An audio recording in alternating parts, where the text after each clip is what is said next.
Hello there and welcome to the Sleepy Science channel. I'm so glad you found your way here tonight. Maybe you've had a long day filled with noise and movement, or perhaps you're simply the kind of person who prefers falling asleep to the gentle whispers of Earth's ancient stories rather than staring at a restless ceiling. Either way, you're exactly where you need to be. Tonight, we're going to explore something truly timeless, the slow, patient world of geology. We're talking about rocks that remember dinosaur footsteps, mountains that rise so gradually you'd never notice in a lifetime, crystals growing in silent darkness, and continents drifting like sleepy giants across the face of the planet. These are stories told in millennia, not minutes. Stories that unfold at a pace so calming, so unhurried, that they seem designed specifically to help restless minds find peace.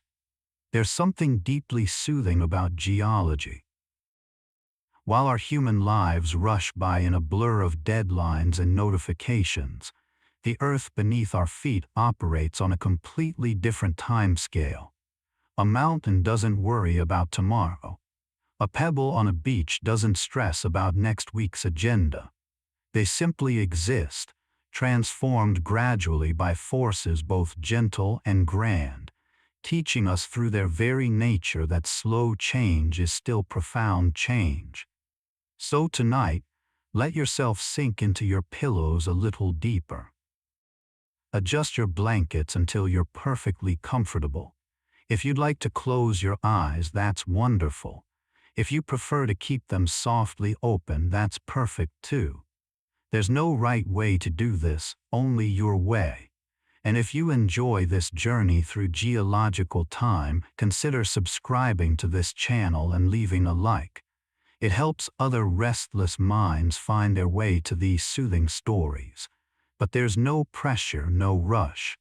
You're here now, and that's all that matters. Let's begin our gentle descent into the Earth's most calming secrets, where every fact unfolds as slowly and peacefully as stone becoming sand. Imagine, if you will, a single grain of sand resting in your palm. That tiny speck might be older than entire civilizations.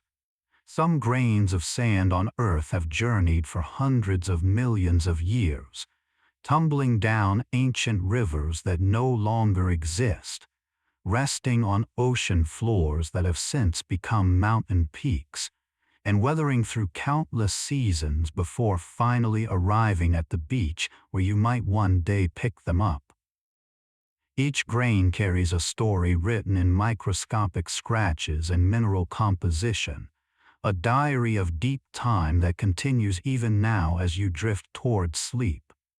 Deep beneath your feet, even as you rest in perfect stillness, the Earth's inner core spins quietly in its own rhythm. This solid iron sphere, roughly the size of the moon and heated to temperatures comparable to the surface of the sun, rotates independently from the rest of the planet. It turns just slightly faster than the Earth's surface, gaining about a quarter of a rotation per year. You'll never feel this motion. It happens in profound silence, in absolute darkness, in a pressure so immense it keeps iron solid despite impossible heat. Yet this hidden dance helps generate our planet's magnetic field, that invisible shield protecting every dream, every quiet breath, every sleeping moment throughout all of human history. There exists a type of rock called obsidian, volcanic glass, formed when lava cools so rapidly that crystals don't have time to form. Ancient peoples crafted this into mirrors, dark and reflective, gazing into smoothly polished surfaces that were once liquid fire. Obsidian holds within its frozen form the moment of its creation, a snapshot of volcanic urgency preserved in stone. When you hold a piece, You're touching something that cooled within hours or days of being molten earth, yet can remain unchanged for millions of years afterward. It's geology's way of capturing time itself, preserving a fleeting instant in permanent form. Consider the humble stalactites hanging from cave ceilings, growing downward one tiny mineral deposit at a time. Some grow as slowly as 1 centimeter every 100 years. That means a stalactite the length of your forearm might have been forming since before humans built the pyramids. Water seeps through limestone, carrying dissolved minerals, leaving behind microscopic layers with each drop. Drip, pause, drip, pause. A rhythm so patient it makes your heartbeat seem frantic by comparison.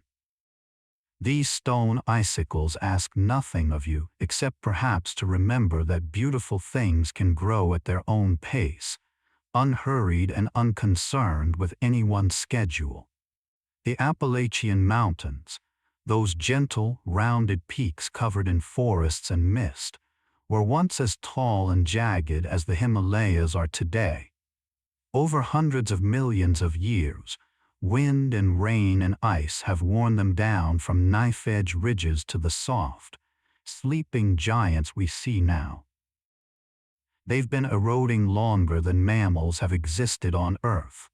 What we're witnessing is geology in its restful phase, mountains lying down after their dramatic youth, settling into a comfortable old age. There's something beautifully reassuring about that.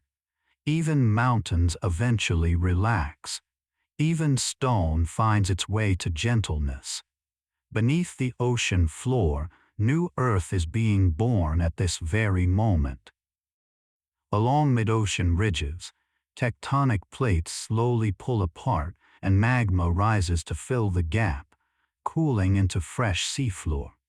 This happens at roughly the same rate your fingernails grow, a few centimeters per year. It's the planet renewing itself in the most patient way imaginable, creating new ground so gradually that entire human generations pass without noticing any change at all. The Earth doesn't hurry its creation. It takes its time, and the result is an ocean floor that spreads like a slow, planetary breath, inhaling and exhaling over millions of years. There are places on Earth where you can walk across rocks that once formed the ocean floor in seas that vanished eons ago. These ophiolites, as geologists call them, are windows into the planet's deep interior, thrust up onto continents through the slow collision of tectonic plates. You might hike across serpentinite, a greenish rock that was once part of the Earth's mantle, transformed by water deep underground. It's almost meditative to consider, standing on stone that originated dozens of kilometers below the surface, now exposed to sunlight and air, making a journey that took tens of millions of years. Geography itself tells us that profound change happens when we're patient enough to let it unfold. Salt deposits buried beneath deserts and plains tell stories of ancient seas that evaporated under prehistoric suns. These thick layers of halite formed as water slowly disappeared, leaving behind dissolved minerals in crystal form.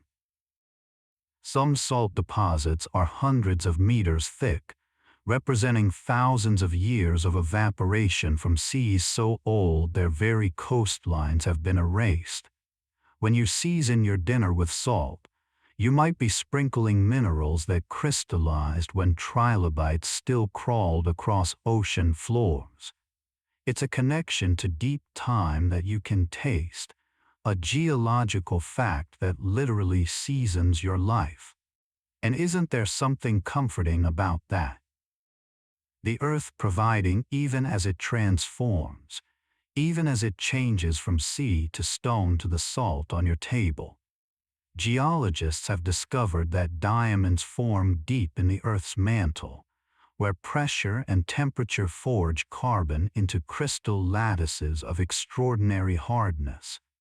But what brings these diamonds to the surface is even more remarkable: violent volcanic eruptions that punch through hundreds of kilometers of rock in just hours or days. These kimberlite eruptions are rare and explosive, carrying diamonds upward faster than they can transform back into graphite. It's one of geology's few moments of genuine hurry, a sprint through deep time. Yet even so, the diamonds themselves might be billions of years old, having waited patiently in the dark earth until their sudden journey to the surface. They teach us that sometimes, after long periods of stillness, transformation can happen quickly. But the waiting, the patient formation, always comes first. Limestone caves are carved by slightly acidic water, dissolving rock so slowly you'd never perceive it happening.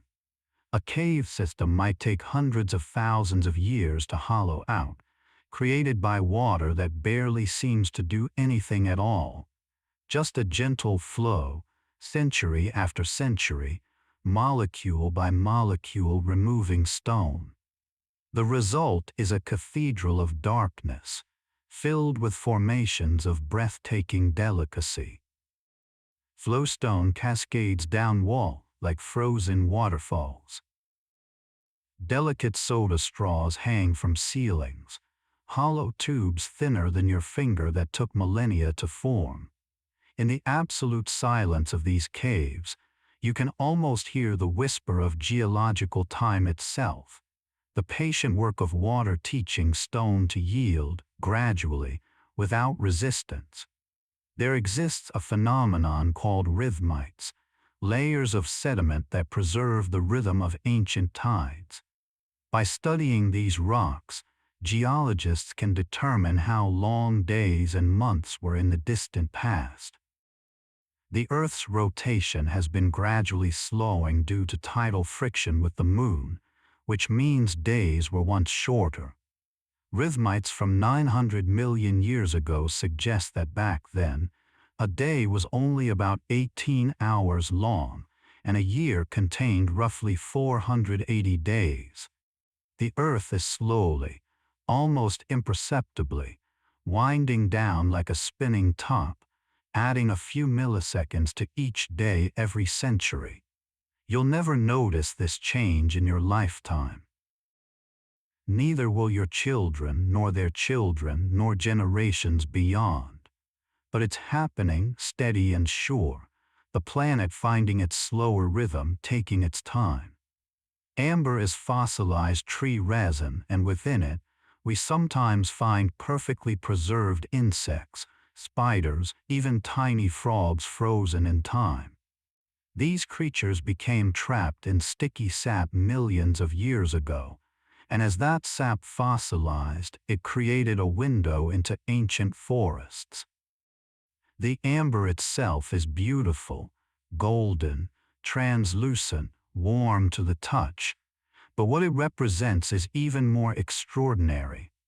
It's a moment of prehistoric life, captured and held forever in geological suspension. An ant that crawled across bark when dinosaurs walked the earth might now rest in amber on someone's shelf, caught mid-stride in a journey it never completed. There's something both melancholic and peaceful about that, a reminder that some moments, some small pieces of the past, are preserved against all odds, kept safe by the earth itself. The Grand Canyon reveals nearly 2 billion years of geological history in its layered walls. As you descend from rim to river, you walk backward through time, passing through rock formed when North America was in a completely different position on the globe, when life consisted primarily of single-celled organisms, when the entire world would have been unrecognizable to modern eyes. The Colorado River carved this immense gorge over the past 5 to 6 million years, grain by grain, pebble by pebble, with the patience only a river can possess. Standing at its edge, you're looking at the Earth's autobiography written in stone chapter after chapter of mineral and time, each layer a different paragraph in a story so long we can barely comprehend its scope. And yet it invites you to try, to let your mind stretch into that vastness, to feel small and peaceful in the face of such magnificent duration. Glaciers flow like very, very slow rivers. They move under their own weight, creeping downslope at rates that might range from a few centimeters to a few meters per day, depending on temperature, slope, and ice thickness. This motion is imperceptible in any given moment, but over years and decades, glaciers reshape entire landscapes. They carve U-shaped valleys, deposit fields of boulders, and polish bedrock to a smooth finish. Some glaciers are thousands of years old, containing ice that fell as snow long before recorded history began. Within that ice are tiny bubbles of ancient atmosphere, trapped and preserved, allowing scientists to sample air from times when mammoths walked the tundra.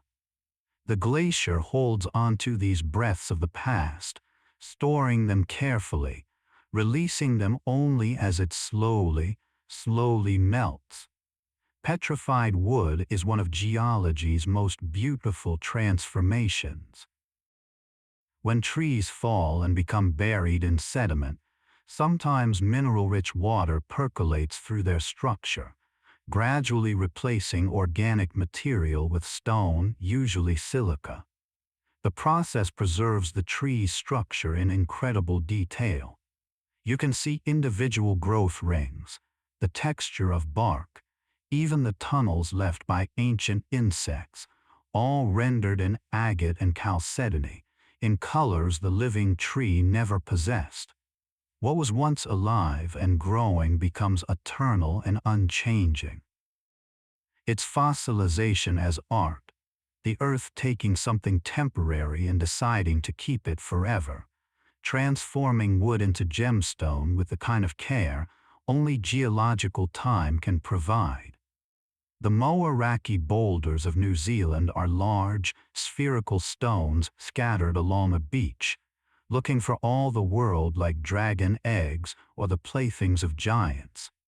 They formed millions of years ago as concretions, minerals slowly accumulating around a central core buried in ancient seafloor mud. The process took millions of years, adding layer upon layer in perfect symmetry, creating spheres up to several meters in diameter. Eventually, erosion exposed them, the surrounding mudstone wearing away to reveal these mysterious orbs. They're a reminder that geometry exists in nature, that perfect spheres can form without human intervention, given enough time and the right conditions. There's something deeply satisfying about their roundness, their solidity, the way they rest on the beach as if they've always belonged there, patient monuments to the earth's quiet artistry. Fulgurites are formed when lightning strikes sand or soil, melting it instantly into glassy tubes. The heat is so intense, hotter than the surface of the sun, that it fuses sand into a hollow, branching structure that preserves the exact path the lightning took as it discharged into the ground. These natural glass sculptures are incredibly fragile and rare, often no thicker than a finger, extending down into the earth in twisted, root-like formations. They represent one of geology's fastest processes, sand transformed to glass in less than a second. Yet even these rapid creations become part of the geological record, buried and preserved, potential fossils of ancient storms. It's remarkable how the Earth keeps evidence of both its slowest changes and its most sudden moments, treasuring both equally. There are rocks called tillites, which formed from sediments deposited by ancient glaciers. Some tillites are over 2 billion years old, evidence that Earth has experienced ice ages throughout its history. These rocks contain scratched pebbles and boulders dropped by melting ice, mixed with fine clay, a chaotic jumble that's distinctly different from neatly layered sediments deposited by water. When geologists find tillites, they're finding proof of ancient winters that lasted millions of years, times when ice sheets covered regions that are tropical today. The planet has been cold before. It has shivered and frozen and then warmed again. It cycles through climates on timescales so long that entire mountain ranges can rise and erode away between ice ages. And through it all, the rocks remember, holding onto evidence of every climate, every season of the Earth's long, long year. You're doing beautifully. There's no need to hold onto every word, no need to remember every detail. Let these geological stories wash over you like gentle waves on an ancient shore. Your breath is steady. Your body is growing heavier, more relaxed with each fact, each image of patient stone and slow transformation. The Earth has been doing this work for billions of years, changing, adapting, creating, and it asks nothing of you except perhaps to rest while it continues its slow dance. So breathe in, breathe out, and let yourself drift a little deeper into comfort. Oolites are small, round grains formed in shallow, wave-agitated waters, often in tropical seas. They consist of a tiny nucleus, perhaps a shell fragment or a grain of sand, around which calcium carbonate precipitates in concentric layers, much like a pearl forms in an oyster. Each oolite is usually no larger than a grain of sand, but when millions accumulate together, they form oolitic limestone. Some ancient buildings, including parts of European cathedrals, are constructed from oolitic limestone, meaning their walls are made of countless tiny spheres, each one formed by gentle waves rolling it back and forth on a prehistoric seafloor. The stone that shelters humans was once cradled by ancient tides, shaped by repetition and patience into something strong enough to last millennia. The Richat structure in Mauritania, often called the Eye of the Sahara, is a massive circular formation visible from space. For years, people thought it might be an impact crater, but geologists now believe it's a deeply eroded geological dome, layers of rock that were uplifted and then worn away in concentric circles by wind and weather. It's nearly 50 kilometers across, a bullseye in the desert that reminds us how patient erosion can create patterns of startling beauty and symmetry. From the ground, you might not realize you're walking through a giant circle. But from above, the Earth reveals its artistry, patterns made visible only when you have the perspective of distance, of scale, of time. There's a type of sedimentary structure called crossbedding, which preserves the shape of ancient sand dunes or underwater ripples. When you look at sandstone with crossbedding, you're seeing the actual slopes of dunes that existed millions of years ago, now frozen in stone. The wind that shaped those dunes has long since stilled. The desert or beach where they formed might now be a forest, or a city, or submerged beneath the sea. But the rock remembers. It holds the curve and angle of sand that once shifted under a prehistoric breeze, keeping that moment safe, showing us that even wind leaves a lasting mark if given the right conditions. Bauxite, the primary ore of aluminum, forms through intense chemical weathering in tropical climates. Rainwater slowly leaches away most minerals from rock, leaving behind a concentration of aluminum hydroxide. This process takes place over millions of years, requiring specific conditions of warmth, moisture, and stability. The result is a rusty red rock that humanity has learned to refine into the lightweight metal we use in everything from airplane wings to soda cans. But to the Earth, bauxite is simply what happens when stone weathers under tropical rain for eons.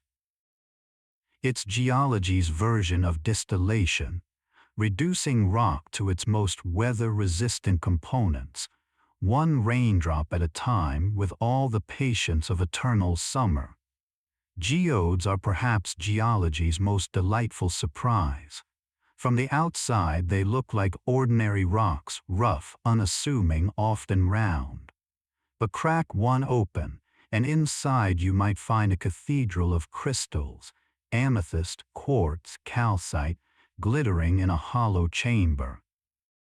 These crystals grew inward from the walls of a cavity in the rock, usually formed by a gas bubble in volcanic rock, or a dissolved area in sedimentary stone. Mineral-rich water seeped in, and very, very slowly, crystals began to form. Some geodes took millions of years to fill with their crystal cargo. They're like the Earth's secret treasure boxes, plain on the outside but extraordinary within, teaching us that beauty often hides in unexpected places, waiting to be discovered. Chalk is a soft, white limestone made almost entirely from the microscopic skeletons of coccolithophores, tiny marine algae that lived in ancient seas. Each coccolithophore was smaller than a grain of pollen, encased in intricate plates of calcium carbonate. When these organisms died, they drifted down through the water column to settle on the seafloor in unimaginable numbers. Over millions of years, these microscopic plates accumulated into layers hundreds of meters thick. The white cliffs of Dover are essentially the remains of countless trillions of tiny organisms, each one contributing its minuscule skeleton to a formation that now towers over the English Channel. It's humbling and strangely beautiful. These massive cliffs built by some of the smallest creatures ever to live, a testament to what accumulation and time can achieve. There are places on Earth where rock has been metamorphosed so intensely that it's been transformed multiple times. Gneiss, for example, often begins as granite or sedimentary rock, then gets buried deep in the crust where heat and pressure reorganize its minerals into distinctive bands of light and dark. Some gneiss has been through several cycles of mountain building and erosion, reformed and reworked until it's nothing like its original form. These rocks are geological veterans, survivors of the Earth's most intense processes, now exposed at the surface to tell their layered story. Running your hand over banded gneiss is like reading rings in a tree, except each band represents not a year, but perhaps millions of years of tectonic stress, of slow recrystallization deep underground. The basalt columns at places like the Giant's Causeway in Ireland or Devil's Postbow in California form when lava flows cool and contract, fracturing into geometric patterns, usually hexagons, though sometimes pentagons or even four-sided columns. The process is purely physical. As the lava cools, it contracts, and the pattern of contraction that uses the least energy creates these regular polygons. The result looks intentional, almost architectural, as if ancient masons carefully carved each column. But it's simply physics and cooling and time. Nature finding the most efficient solution to a problem, and in doing so, creating something that looks designed for beauty rather than simply governed by the laws of thermodynamics. Soapstone, also called steatite, is one of the softest rocks, composed primarily of talc. It feels smooth, almost slippery, and is soft enough to carve with simple tools.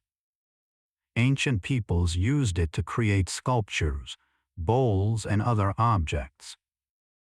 It retains heat exceptionally well, which is why it's sometimes used for cooking stones or heaters. Geologically, soapstone forms through metamorphism of magnesium-rich rocks, usually in the presence of water.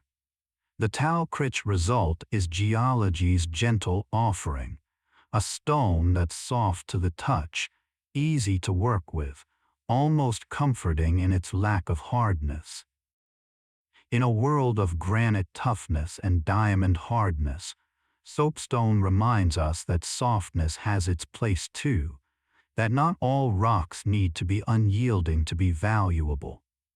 The phenomenon called bioturbation occurs when organisms disturb sediment, burrowing worms, rooting plants, digging animals. These activities mix and churn sediment layers, destroying fine layering but also aerating soil and moving nutrients.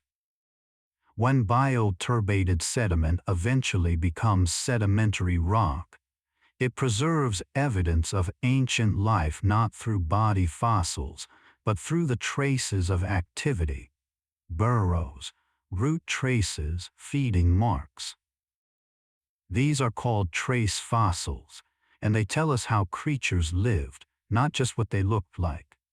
A worm burrow preserved in stone from 500 million years ago is a kind of immortality, not of the worm itself, but of its actions, its daily work of moving through mud, now held forever in the geological record.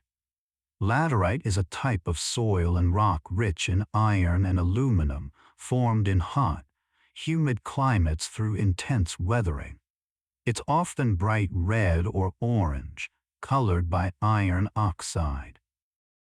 When freshly exposed, laterite can be soft enough to cut with a shovel, but when exposed to air, it hardens irreversibly into a brick-like substance. This property has been used by builders for thousands of years, cutting blocks of soft laterite, then letting them harden in the sun to create durable building material. It's remarkable that a soil can become stone simply by drying out, a transformation that happens not over geological time but in weeks or months. Even geology has its quick transformations, its sudden solidifications, though they always follow long periods of chemical preparation and tropical rain. There are places where ancient rivers once flowed but no longer exist, paleochannels, they're called. Sometimes they're visible only from aerial surveys or satellite imagery, subtle differences in vegetation or soil color marking where water used to run. These ghost rivers can be millions of years old, their courses preserved in the arrangement of buried sediments. In some deserts, paleochannels contain groundwater, the last remnant of rivers that flowed when the climate was wetter.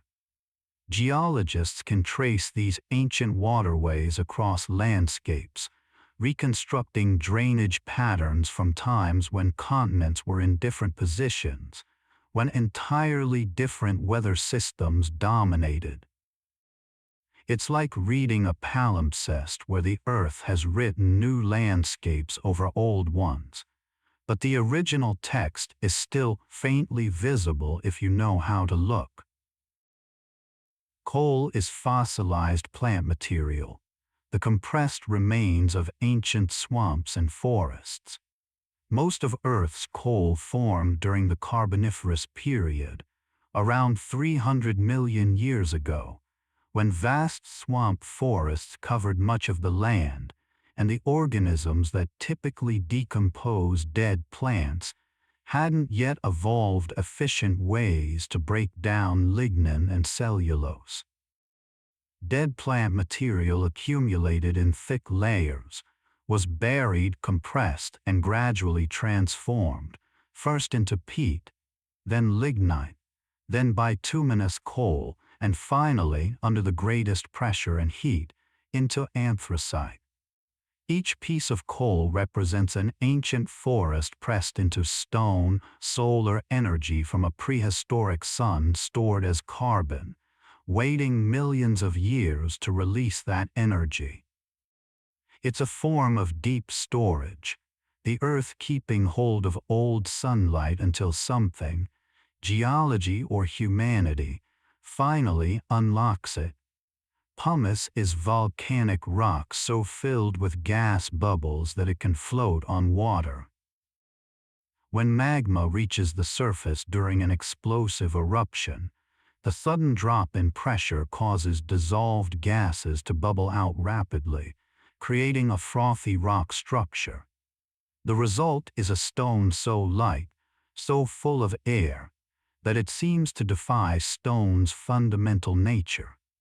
Sailors have reported encountering floating rafts of pumice in the ocean after underwater eruptions, sometimes so extensive they impede navigation. These floating stones can drift for years, gradually becoming waterlogged and sinking, but while they float, they carry a reminder that even rock can be light, can be carried by water, can seem almost weightless despite being stone. The process of serpentinization occurs when water interacts with certain mantle rocks, particularly olivine-rich rocks. This chemical reaction transforms the minerals and releases hydrogen gas and methane, creating conditions that can support microbial life even in the absence of sunlight. Some scientists believe that serpentinization in ancient seafloor rocks might have provided the energy and chemical conditions where life first emerged on Earth. It's geology and biology intertwining at the most fundamental level, stone and water reacting to create the possibility of living things. The rock itself doesn't live, but it enables life, provides for it, nurtures it through chemistry and heat and the slow release of energy. In this way, the earth itself might be thought of as nurturing, as creating the conditions for complexity to arise from simplicity. Varves are annual layers of sediment deposited in glacial lakes.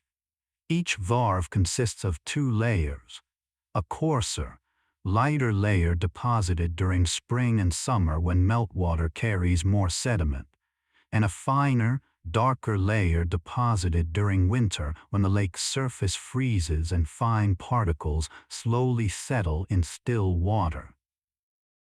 By counting varves in ancient lake sediments, geologists can determine how many years it took for a sedimentary sequence to form, much like counting tree rings.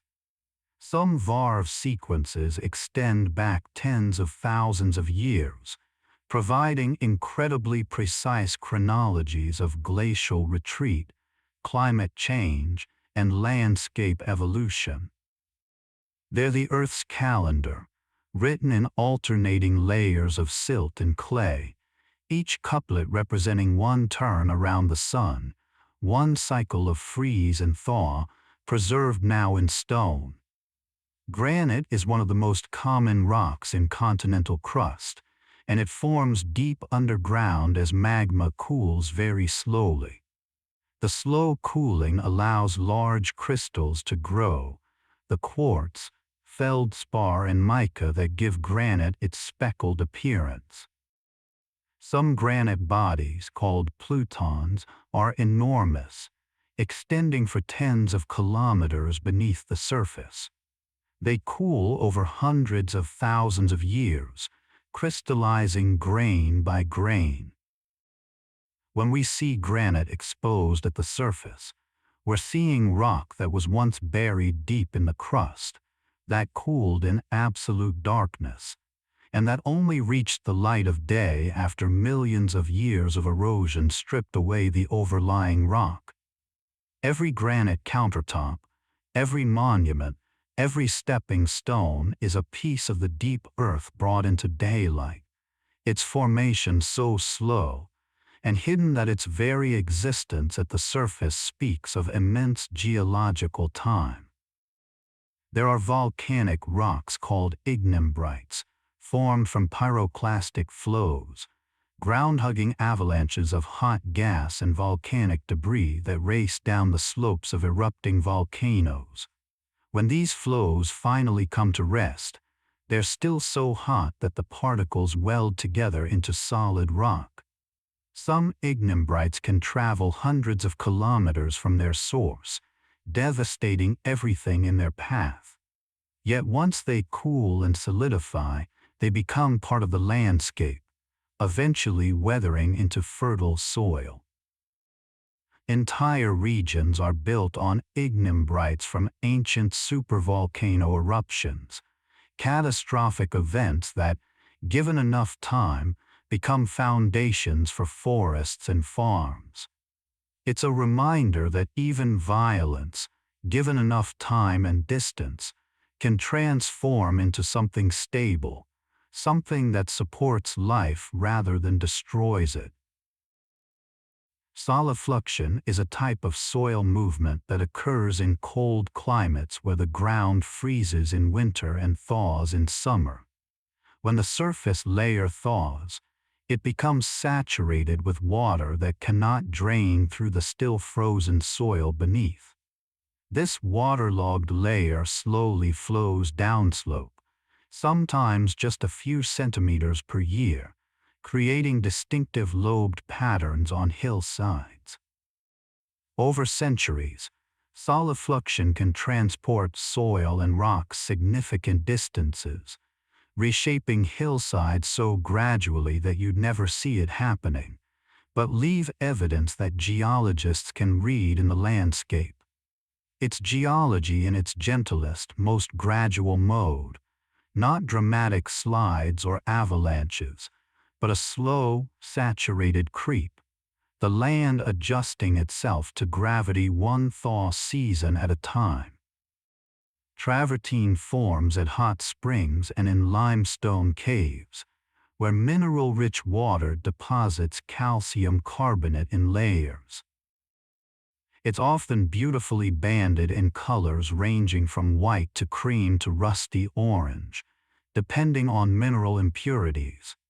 The famous terraces at Yellowstone's Mammoth Hot Springs are travertine, as are the stone formations in many cave systems. Travertine can accumulate relatively quickly by geological standards, centimeters per year in active hot springs. Yet each layer is incredibly thin, built up deposit by mineral deposit. Ancient Romans quarried travertine for building material, and structures like the Colosseum are made partly from this stone. It's rock formed at the interface of water and air, created by chemistry and evaporation, solid but somehow still seeming to flow, frozen in mid-cascade like a stone waterfall. The principle of uniformitarianism, popularized by geologist James Hutton in the 18th century, suggests that the geological processes we observe today, erosion, sedimentation, volcanism, operated in similar ways throughout Earth's history. The present is the key to the past, as the saying goes. This principle was revolutionary because it implied that the Earth must be far, far older than anyone had previously imagined. If mountains are built grain by grain and worn away pebble by pebble, then the landscapes we see require incomprehensible spans of time to form. Uniformitarianism invites us to look at a creek eroding its bank and imagine that same process, repeated over millions of years, carving canyons. It makes the present moment feel connected to deep time, makes everyday processes feel profound. There's a phenomenon in deserts called desert varnish or rock varnish, a thin, dark coating that forms on exposed rock surfaces over thousands of years. It consists of clay minerals along with iron and manganese oxides, deposited by wind-borne dust and perhaps facilitated by bacteria. Desert varnish is incredibly slow-forming, accruing microns per century, but over millennia it creates a dark patina that contrasts beautifully with lighter rock beneath. Ancient peoples created petroglyphs by scratching through this dark varnish to reveal the lighter stone below, creating images that have lasted thousands of years. The varnish itself is still forming today, slowly darkening any exposed stone surface that sits undisturbed long enough, a reminder that the desert, despite appearing timeless and unchanging, is constantly, quietly, applying its finishing touches. Mylonite is a metamorphic rock formed through intense ductile deformation, usually in fault zones deep in the crust where rock is hot enough to flow rather than fracture. The minerals are stretched and recrystallized into fine-grained, streaky textures that record the direction of ancient stress. Mylonite zones mark places where tectonic plates ground against each other not with earthquakes but with slow, plastic flow. It's stone that flowed like taffy under unimaginable pressure, then froze in place when conditions changed, preserving evidence of movement. When you see mylonite exposed in a road cut, you're looking at a record of tectonic forces, the planet's crust accommodating stress not through brittle breaking but through deep, slow yielding. Chert is a very hard, fine-grained sedimentary rock composed of silica. It often forms from the remains of radiolarians and diatoms, microscopic organisms with silica shells, accumulating on the ocean floor. Chert can also form by chemical precipitation in limestone. Because of its hardness and the way it fractures, early humans used chert to make tools, arrowheads, scrapers, cutting blades. A good piece of chert can hold an edge sharper than steel. It's remarkable that something formed from the skeletons of creatures too small to see with the naked eye could become one of humanity's most important tool-making materials. Once again, geology provides, transforming microscopic death into macroscopic utility, creating stone from life, sharpness from accumulation. Let your eyes grow heavier now. There's nowhere you need to be, nothing you need to remember. The earth continues its patient work, building mountains, carving valleys, crystallizing minerals in darkness, and it needs nothing from you. Your breath is your anchor, in and out, slow and steady like erosion, like sedimentation, like all the gentle processes we've been exploring together. You're safe, you're comfortable.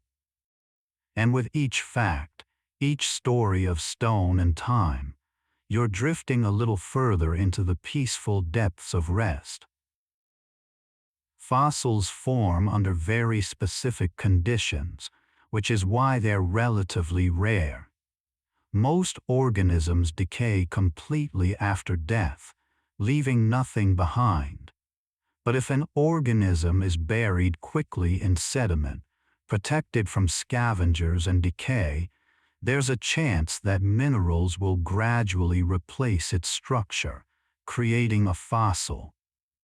This process, called permineralization, happens as mineral-rich water percolates through the buried remains, depositing tiny crystals that fill in cellular spaces or replace original material entirely.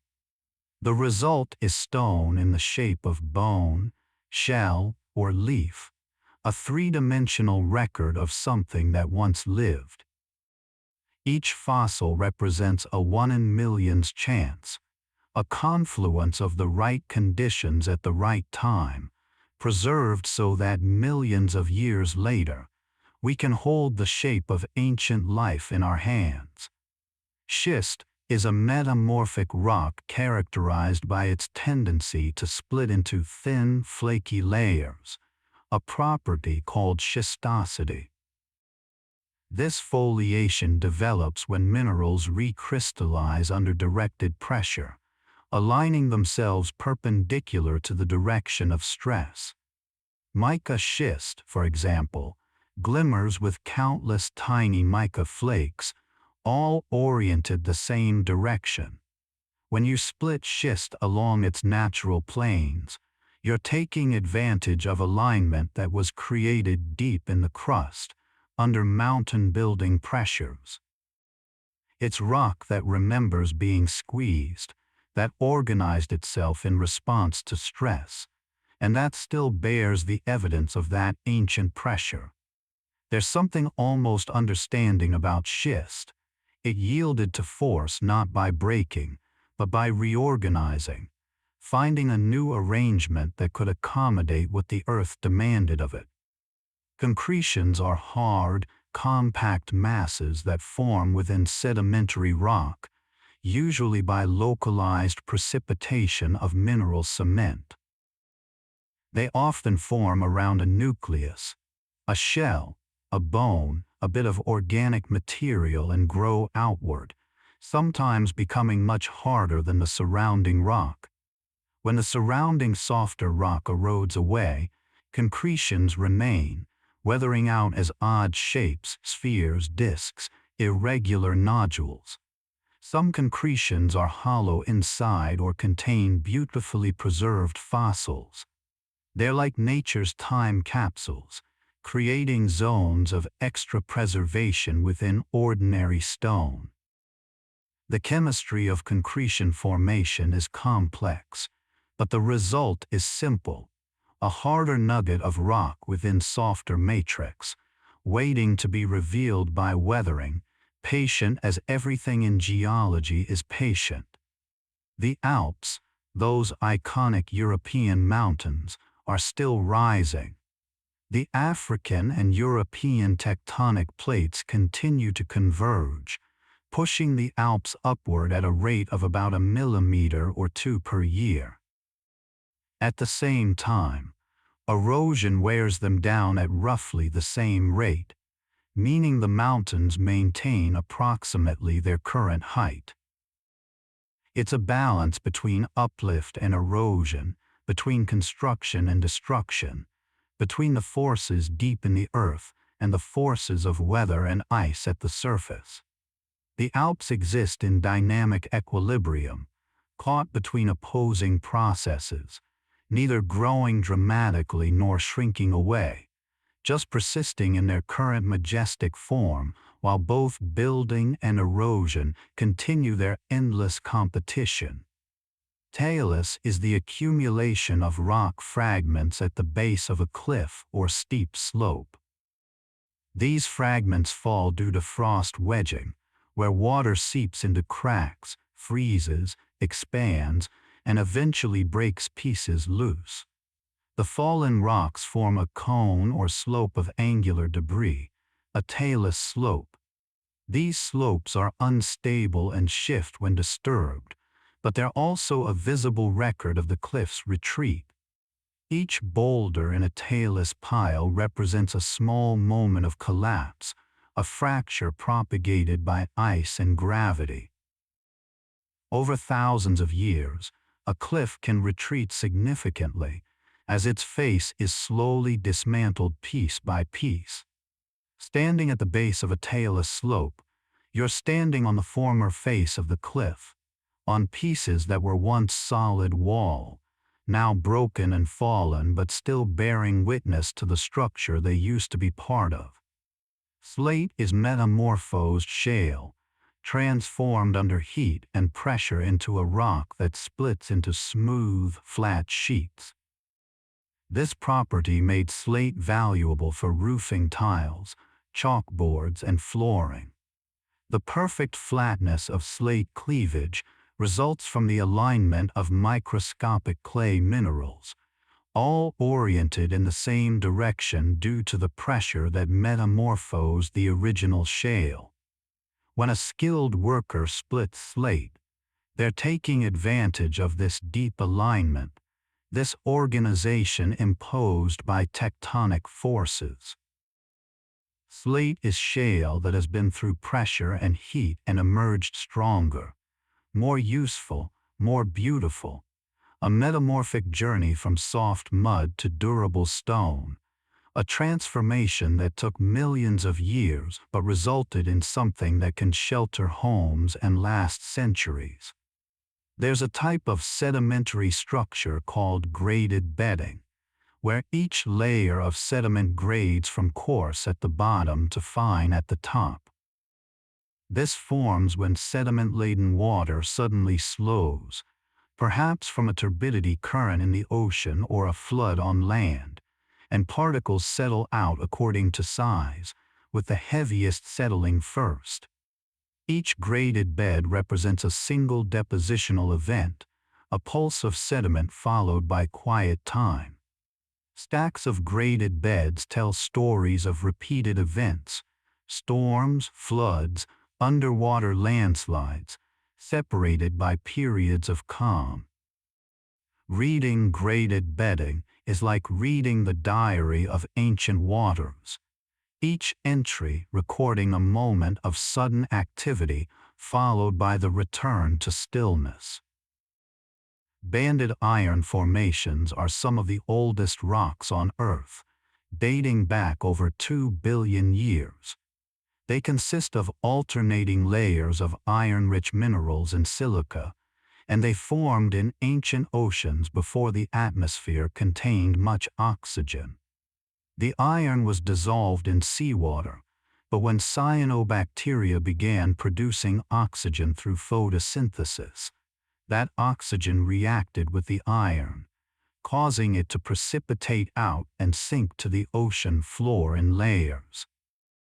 These formations are not only scientifically important, they tell us about the history of life and atmospheric oxygen, but also economically important, as they're a major source of iron ore. They're a record of one of the most important transitions in Earth's history, the oxygenation of the atmosphere, driven by tiny organisms whose activity literally rusted the oceans and painted the ancient seafloor in stripes of red and black. The concept of deep time was difficult for early geologists and the public to grasp. Humans experience time in terms of days, years, lifetimes, but the Earth operates on time scales of millions and billions of years. James Hutton, looking at rock formations in Scotland in the late 1700s, realized that the slow processes he observed, erosion, sedimentation, would require vast ages to produce the landscapes around him. He wrote of finding no vestige of a beginning, no prospect of an end. This was both frightening and liberating. Frightening because it made human existence seem vanishingly brief, liberating because it freed the Earth from the constraints of a young creation. Deep time invites us to recognize that we exist in the blink of a geological eye, but also that we're part of something vast, ancient, and ongoing. Mud cracks form when wet mud dries and contracts, creating polygonal fractures across the surface. These are common in environments that alternate between wet and dry tidal flats, lake margins, desert playas. When mud cracks are buried by the next layer of sediment and eventually lithified, they're preserved in stone, creating a pattern called desiccation cracks. These preserved mud cracks tell geologists that the ancient environment experienced drying, that there were times when water retreated and mud was exposed to air and sun. They're evidence of ancient droughts, ancient tides, ancient seasons, climate and weather written in cracked clay, then fossilized, then lifted up and exposed again millions of years later for someone to read and understand what the weather was like on a day so long ago that the sun rose over a different world. Jasper is an opaque variety of chalcedony microcrystalline quartz, often red, yellow, or brown due to iron oxide inclusions.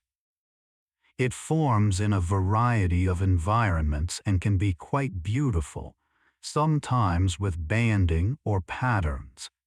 Ancient peoples valued jasper for making tools and ornaments. It's harder than most sedimentary rocks and takes a good polish. Holding a piece of polished jasper, you're holding silica that slowly precipitated from solution, perhaps in volcanic rocks or sedimentary formations, colored by iron, shaped by geological processes, and finally collected by human hands. It's a connection between the Earth's patient chemistry and human appreciation for beauty, geology creating color and pattern, and humans recognizing and treasuring those qualities. There are places where rock salt deposits dome upward, pushed by their own buoyancy through denser overlying rock. Salt domes form because salt is less dense than most sedimentary rocks and also flows plastically over geological time. As sediment accumulates on top of a salt layer, the salt begins to flow upward wherever it finds a weakness, creating mushroom-shaped structures that can be kilometers across and rise several kilometers high. These salt domes are geologically important because they can trap oil and gas, but they're also simply remarkable structures, masses of salt that flowed like very, very slow liquid, pushing through solid rock, driven by nothing more than density difference and time. They're another reminder that on geological time scales, even solid rock can flow and deform. Less is wind-blown silt, often deposited in thick layers across vast areas. Much of the less on Earth formed during ice ages when glaciers ground rock into fine powder and winds carried that powder to other regions, depositing it in thick, fertile blankets. The Less Plateau in China consists of less deposits up to 300 meters thick in places. Hundreds of feet of wind-blown dust accumulated over hundreds of thousands of years. Less is fertile and easy to work, which made it attractive for early agriculture, but it's also easily eroded. The landscape carved into less can be otherworldly. Steep cliffs and narrow gullies cut into fine-grained, uniform sediment that was once dust in the wind, now solidified enough to stand in walls and columns, but still soft enough to carve with simple tools. Phosphorite is sedimentary rock rich in phosphate minerals, often forming in marine environments where Upwelling currents bring nutrient-rich water to the surface. These phosphate deposits are economically important because phosphorus is essential for fertilizers. But geologically, they represent places where productivity was high, where organisms bloomed and died in such numbers that their phosphate-rich remains accumulated on the seafloor. Some phosphorites contain abundant fossils, sharp teeth, fish bones, concentrated by currents or biological processes. These rocks are the remains of ancient abundance, of seas so fertile that their productivity left behind mineral deposits we now mine to help crops grow, completing a cycle that spans millions of years from ancient ocean to modern farm field. Erosion by rivers creates features called meanders, looping curves that develop as water flows across a landscape.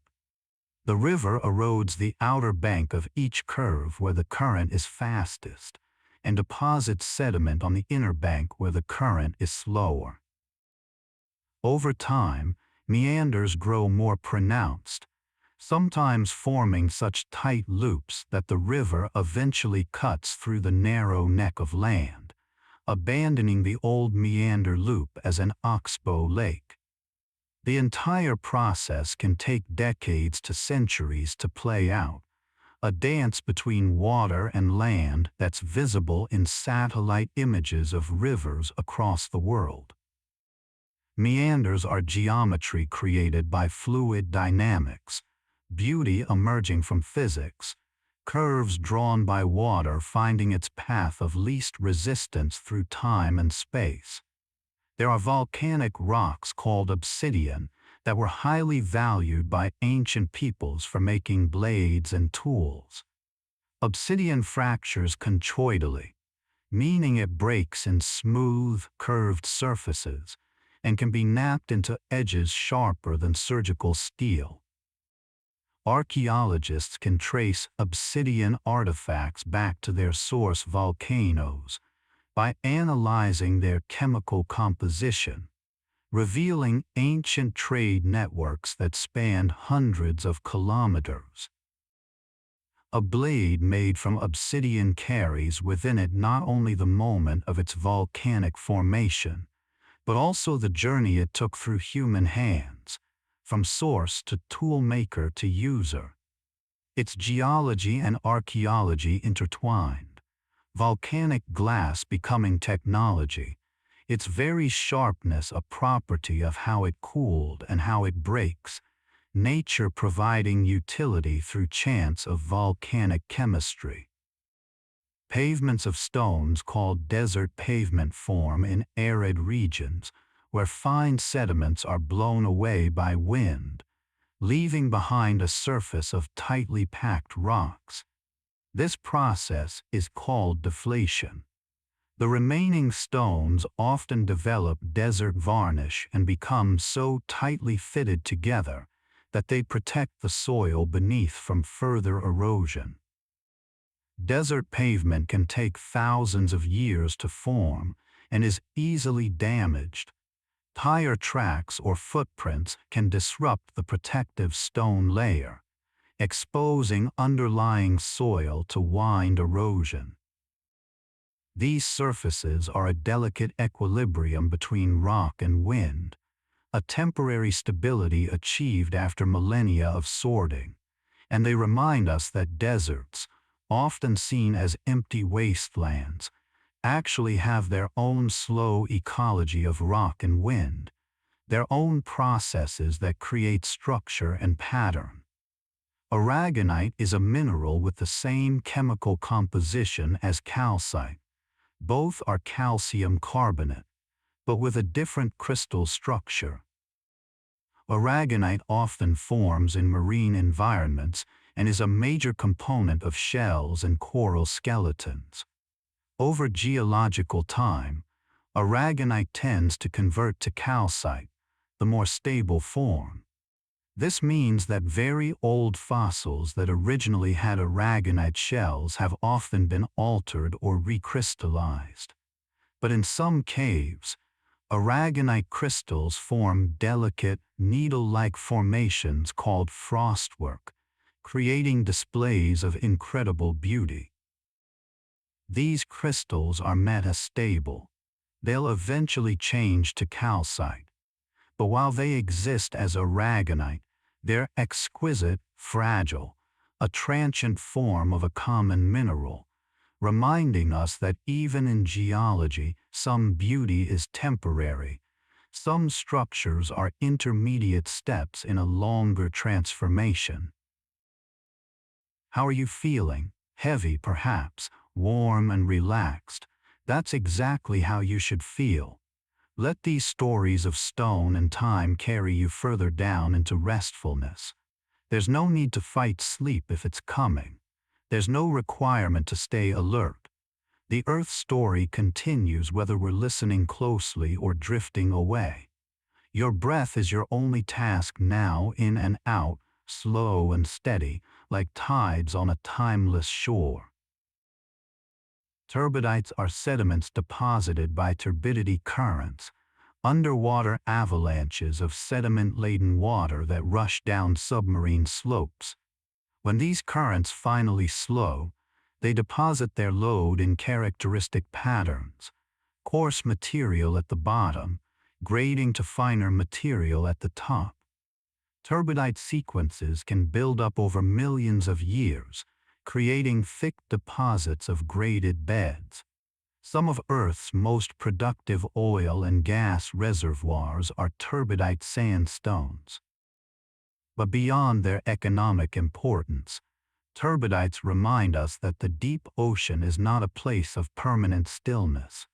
There are moments of sudden violence, underwater storms of sediment, followed by long periods of quiet settlement, a rhythm of catastrophe and calm written in seafloor stone.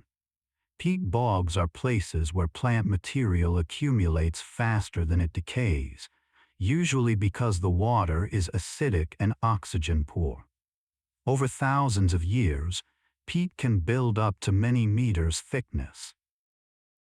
If buried deeply enough and given enough time, peat can eventually turn into coal. But peat itself is remarkable, a transitional substance between life and rock.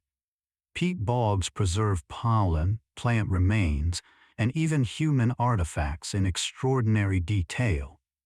Bodies buried in peat bogs thousands of years ago are sometimes found remarkably preserved, skin and clothing intact, because the bog's chemistry prevents normal decay.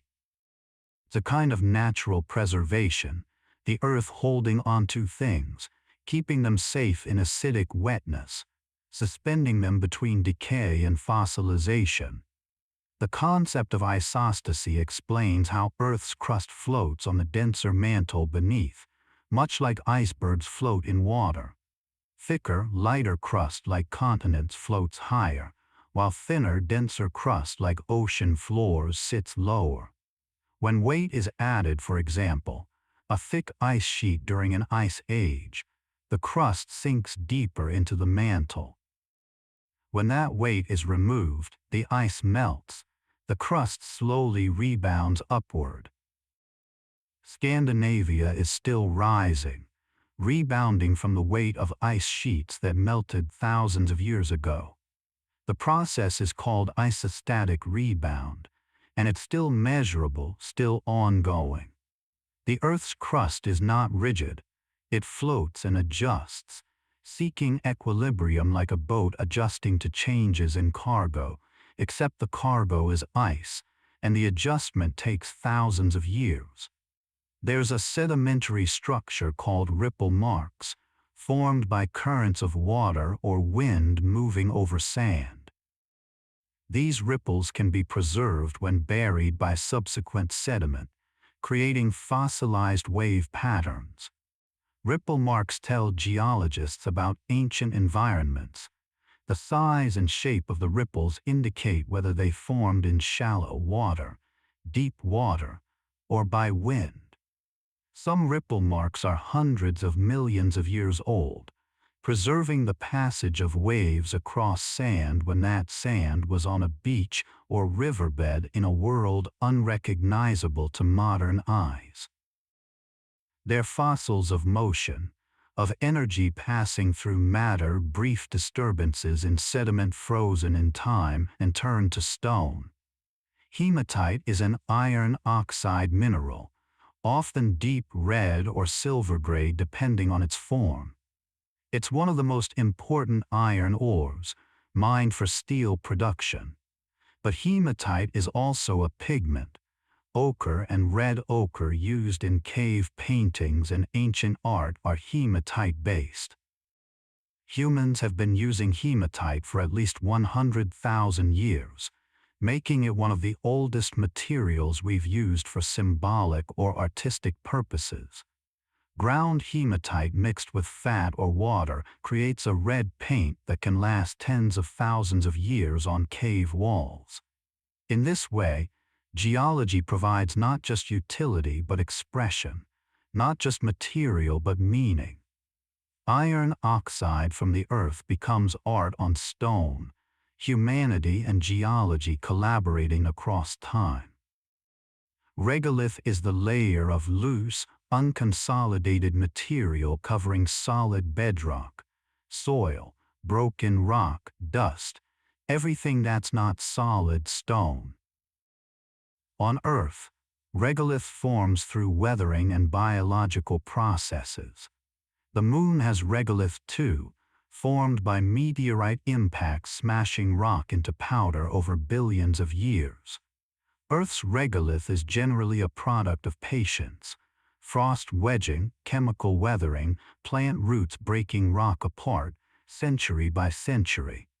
It's the interface between solid geology and living biology, the zone where rock becomes soil, where minerals become available to plants, where geology gives way to ecology. Without regolith, there would be no farming, no forests, no grasslands, just bare stone. It's the Earth's gift to life, the slow grinding of stone into substrate where living things can root and grow. Dolomite is a carbonate mineral and rock similar to limestone, but containing magnesium as well as calcium. The formation of dolomite from limestone is still debated. It seems to require specific chemical conditions and often long periods of time.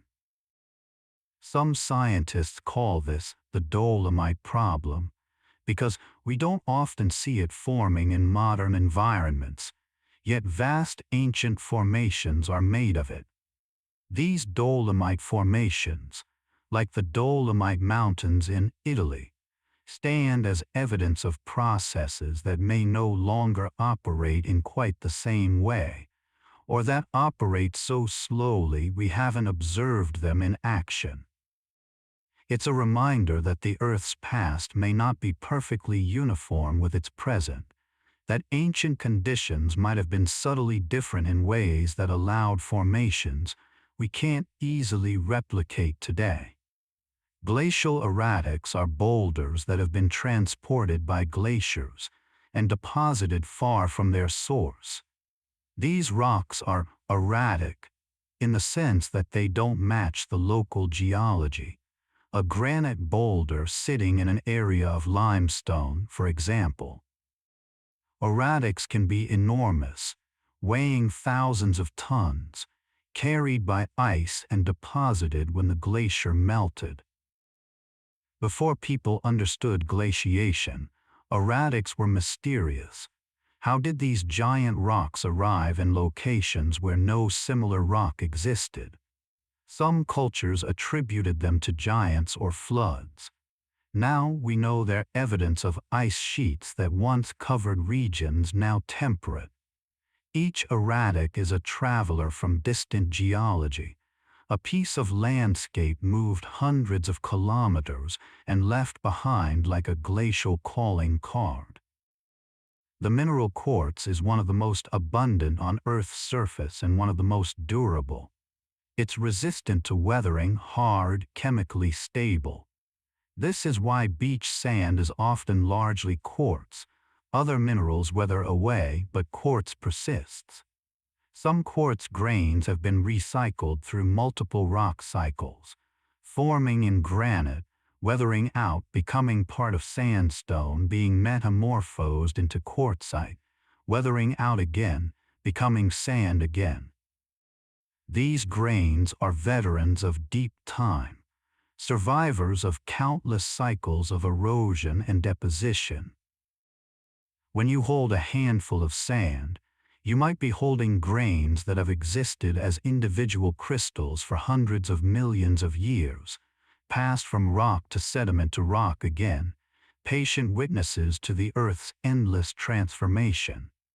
Sedimentary rocks often contain fossils, but they also contain sedimentary structures that tell stories even without fossils. Mud cracks, ripples, raindrop impressions, animal tracks, burrows, all of these can be preserved. There are even fossil raindrops, small craters formed when raindrops hit soft mud, then filled with new sediment and preserved. To find a fossil raindrop is to find evidence of a specific rainstorm from hundreds of millions of years ago, a shower that fell on ancient mud, each drop making its tiny impact crater, and then by chance those impressions were covered and preserved. It's an intimate connection to ancient weather, to a moment of rain that fell long before humans, before birds, sometimes before even dinosaurs, yet still visible as tiny dimples in stone. Karst topography forms in regions with soluble bedrock, usually limestone or dolomite. Rainwater, slightly acidic, dissolves the rock over time, creating features like sinkholes, disappearing streams, and extensive cave systems. Karst landscapes can be dramatic, pinnacles of stone rising from flat ground, sudden depressions, where the surface has collapsed into underlying caves. These landscapes are the result of rock being removed not by physical erosion, but by dissolution, carried away molecule by molecule in groundwater. It's chemistry doing the work that water and wind do elsewhere, and the result is a landscape of absences, a terrain defined as much by what's been removed as by what remains. There's a metamorphic rock called marble, formed when limestone recrystallizes under heat and pressure. The calcium carbonate grains grow larger and interlock, creating a rock that's dense, sometimes translucent, and capable of taking a beautiful polish. Marble has been prized for sculpture and architecture for thousands of years. The Parthenon, Michelangelo's David, countless monuments and buildings, all carved from metamorphosed seashells, from the remains of ancient marine organisms transformed by heat and pressure into stone of exceptional beauty. It's remarkable, the skeletons of tiny sea creatures becoming, after millions of years in metamorphism, the material of art and architecture. Biology becoming geology, becoming culture in a chain that connects the ancient ocean to human creativity. Sediment cores taken from the ocean floor or from lake beds provide detailed records of past climate. Each layer represents a period of deposition, the type of sediment, the fossils it contains, its chemical composition all tell stories about temperature, ice cover, ocean chemistry, volcanic activity. Some sediment cores go back millions of years, allowing scientists to reconstruct ancient climate patterns. It's like the Earth keeps a journal, writing an entry every year or every season in layers of mud and plankton shells. Reading these cores is reading the planet's autobiography, understanding not just what the climate was like but how it changed, how it responded to orbital shifts and volcanic eruptions, and the slow evolution of life itself. Pegmatites are igneous rocks with extremely large crystals, sometimes meters across. They form from the last fluids to crystallize from a cooling magma, fluids that are often rich in water and rare elements. These conditions allow crystals to grow to enormous sizes. Pegmatites are important sources of lithium, beryllium, tantalum, and rare earth elements, but they're also simply stunning to see. Massive crystals of feldspar, quartz, mica, sometimes gemstones like tourmaline or topaz. Walking through a pegmatite quarry is like walking through a giant's geode, surrounded by crystals grown to proportions that seem impossible. Their geology at its most exuberant, minerals given the conditions to grow without constraint, creating structures of crystalline beauty on a scale that bridges hand specimen and landscape. Aeolian processes, those driven by wind, are important in shaping landscapes, especially in arid regions. Wind can only move relatively small particles, but over time, it can transport vast amounts of sediment. Sand dunes migrate downwind as sand is blown up the gentle windward slope, and avalanches down the steeper lee slope. Some dunes can move tens of meters per year, burying forests, roads, buildings. Yet each grain of sand moves individually, bouncing along in a process called saltation. The dune is a collective phenomenon, a result of billions of individual grains each responding to wind, each taking its small hop, and together creating a structure that flows across the landscape like a slow wave, a solid thing behaving almost like a fluid. Zeolites are minerals that form in cavities in volcanic rocks, often when volcanic glass alters in the presence of water. They have open, cage-like crystal structures that can trap water and other molecules.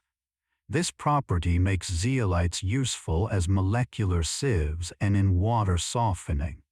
But geologically, they're indicators of specific conditions: moderate temperatures, alkaline solutions, volcanic parent material. Finding zeolites tells a geologist about the history of the rock, about groundwater flow and alteration.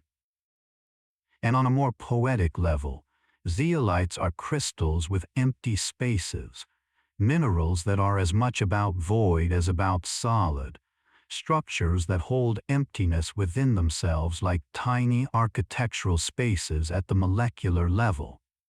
The Earth's mantle, though solid, flows over geological time through a process called mantle convection.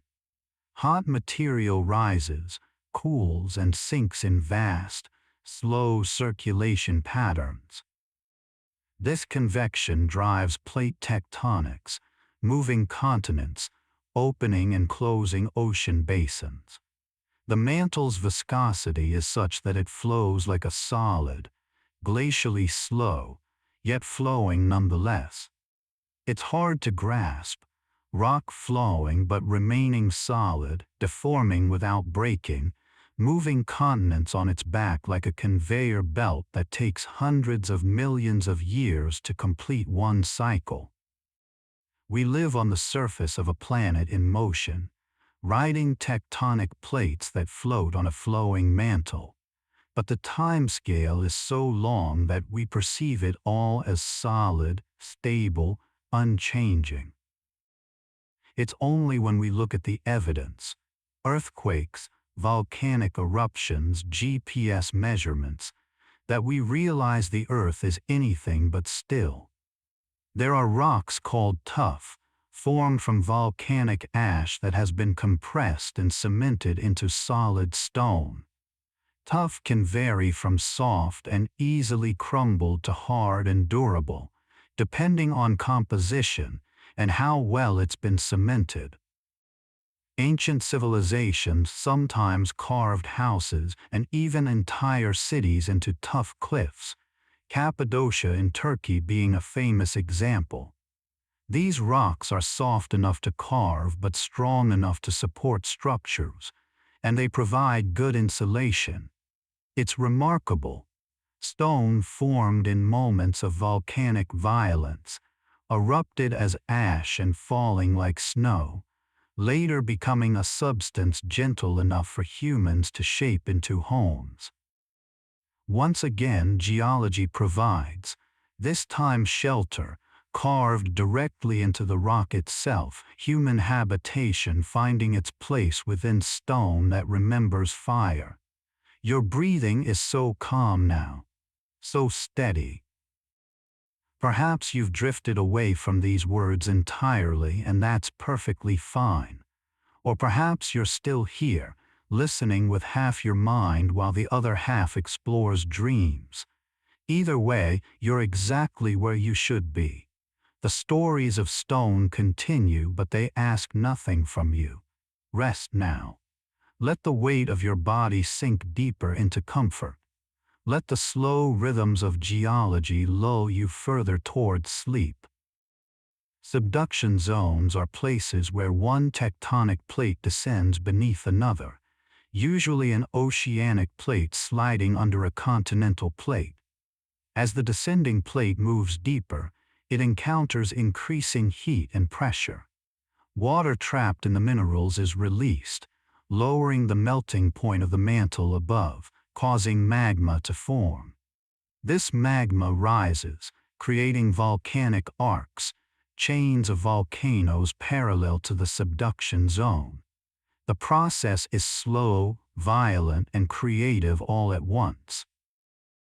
Subduction recycles oceanic crust back into the mantle, ensuring that the Earth's surface is constantly renewed. It's the planet's way of taking back its own material, melting it down, and reshaping it into new mountains, new crust, new landscapes.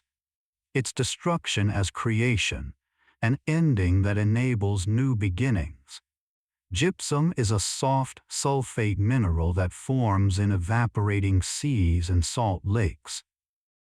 It's soft enough to scratch with a fingernail, and it often forms beautiful crystals, sometimes clear and flat like window panes, sometimes fibrous and silky, sometimes as massive beds. Gypsum is used to make plaster and drywall, meaning the walls of many buildings are essentially made of mineral deposits from ancient seas. Some gypsum formations are enormous. The Cave of Crystals in Mexico contains selenite crystals over 10 meters long, growing in a flooded chamber where conditions were perfect for these giants to form. These crystals are among the largest natural crystals ever found, and they grew slowly in warm, mineral-saturated water, adding layer after crystalline layer over thousands of years in the stillness and heat of a subterranean chamber. When magma intrudes into existing rock and cools, it can create features called dikes and sills. Dikes are tabular intrusions that cut across existing rock layers, while sills are intruded parallel to layering. These intrusions can range from centimeters to hundreds of meters thick. When the surrounding rock eventually erodes away, dikes and sills are sometimes left standing as walls or ridges, more resistant than the rock they intruded into. Shiprock in New Mexico is a famous example, a volcanic neck with radiating dikes, the remnant of an ancient volcano whose outer structure has eroded away, leaving only the hardened magma that once filled its throat and fissures. It stands now like a stone ship, a monument to erosion's selective work, revealing the hidden anatomy of a mountain that no longer exists. Soil formation is a geological process, but a slow one that integrates biology, chemistry, and physics. Parent rock weathers into smaller particles. Organisms break down organic matter. Minerals dissolve and reprecipitate. Slowly, horizons develop, layers with different characteristics. A horizon rich in organic matter, B horizon accumulating clays and minerals, C horizon of broken parent rock. A mature soil can take thousands of years to develop. It's a living layer, full of microbes and fungi and plant roots, but it's also geology, weathered rock on its way to becoming sediment, caught in a temporary state of organization before erosion eventually carries it away to become part of new sedimentary rock. Soil is geology's gift to biology, the medium in which life on land takes root, and it reminds us that stone eventually becomes soil, becomes life, becomes stone again in endless cycles. Alluvial fans form where streams emerge from mountains onto flatter terrain. The sudden decrease in gradient causes the stream to deposit its sediment load in a fan-shaped pattern. Over time, the stream shifts back and forth across the fan, building it outward. Alluvial fans are common in arid regions and can be quite large, tens of square kilometers. They're made of layers of gravel, sand, and silt, sorted by the water that deposited them. Standing on an alluvial fan, you're standing on the debris of mountains, on material that was once part of high peaks but has been weathered, eroded, carried down by streams, and spread out in this transitional zone between mountain and valley. It's the mountain coming to the plain, grain by grain, one flood at a time. There are sedimentary rocks called evaporites, formed when bodies of water evaporate and leave behind dissolved minerals.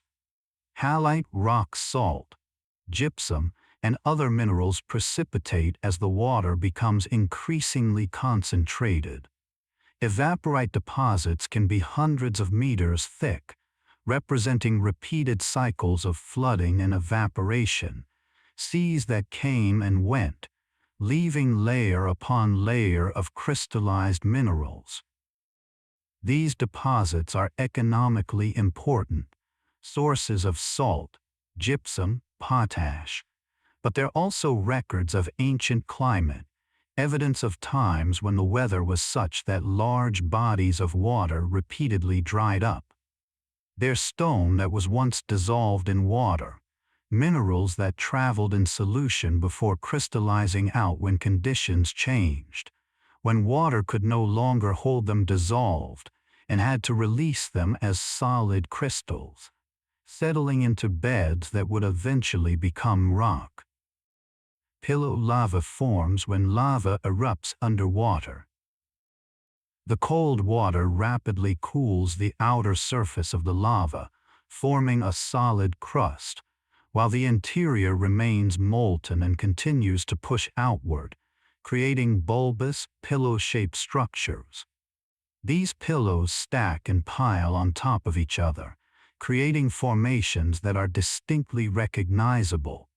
When you find pillow lava exposed on land, you know that rock formed underwater, either in the ocean or under a lake or ice. It's direct evidence of the environment of formation, written in the shape of the rock itself. Pillow lava is stone that remembers water, that formed in the quench of cold ocean on hot magma, and that bears the marks of that meeting forever. There's a process called spalling, where outer layers of rock peel away from cliffs or boulders, usually due to temperature changes causing expansion and contraction. In desert environments, The daily temperature swing can be extreme: hot days, cold nights, and this thermal stress can cause thin sheets of rock to detach and fall away. Over time, this can round boulders and smooth cliff faces. It's weathering through temperature alone, no water required, just the physics of expansion and contraction, day after day, year after year, slowly transforming angular rocks into rounded forms. It's one of the gentlest forms of erosion, barely noticeable in any single day, but cumulatively capable of reshaping entire landscapes over millennia. Quartzite is a metamorphic rock formed from sandstone. Under heat and pressure, the quartz grains in the sandstone recrystallize and fuse together so thoroughly that when the rock breaks, it fractures through the grains rather than around them. This makes quartzite extremely hard and durable. It's often white or light-colored, but can be stained by iron oxides or other minerals into shades of red, pink, or purple. Quartzite can survive multiple cycles of erosion and deposition, persisting when softer rocks have been worn away. Mountains made of quartzite can stand as resistant ridges, the landscape preferentially eroding around them, leaving them as the bones of the earth, the most enduring remnants of ancient formations that have otherwise been carried away by water and time. Potholes can form in bedrock at the bottom of rivers and streams.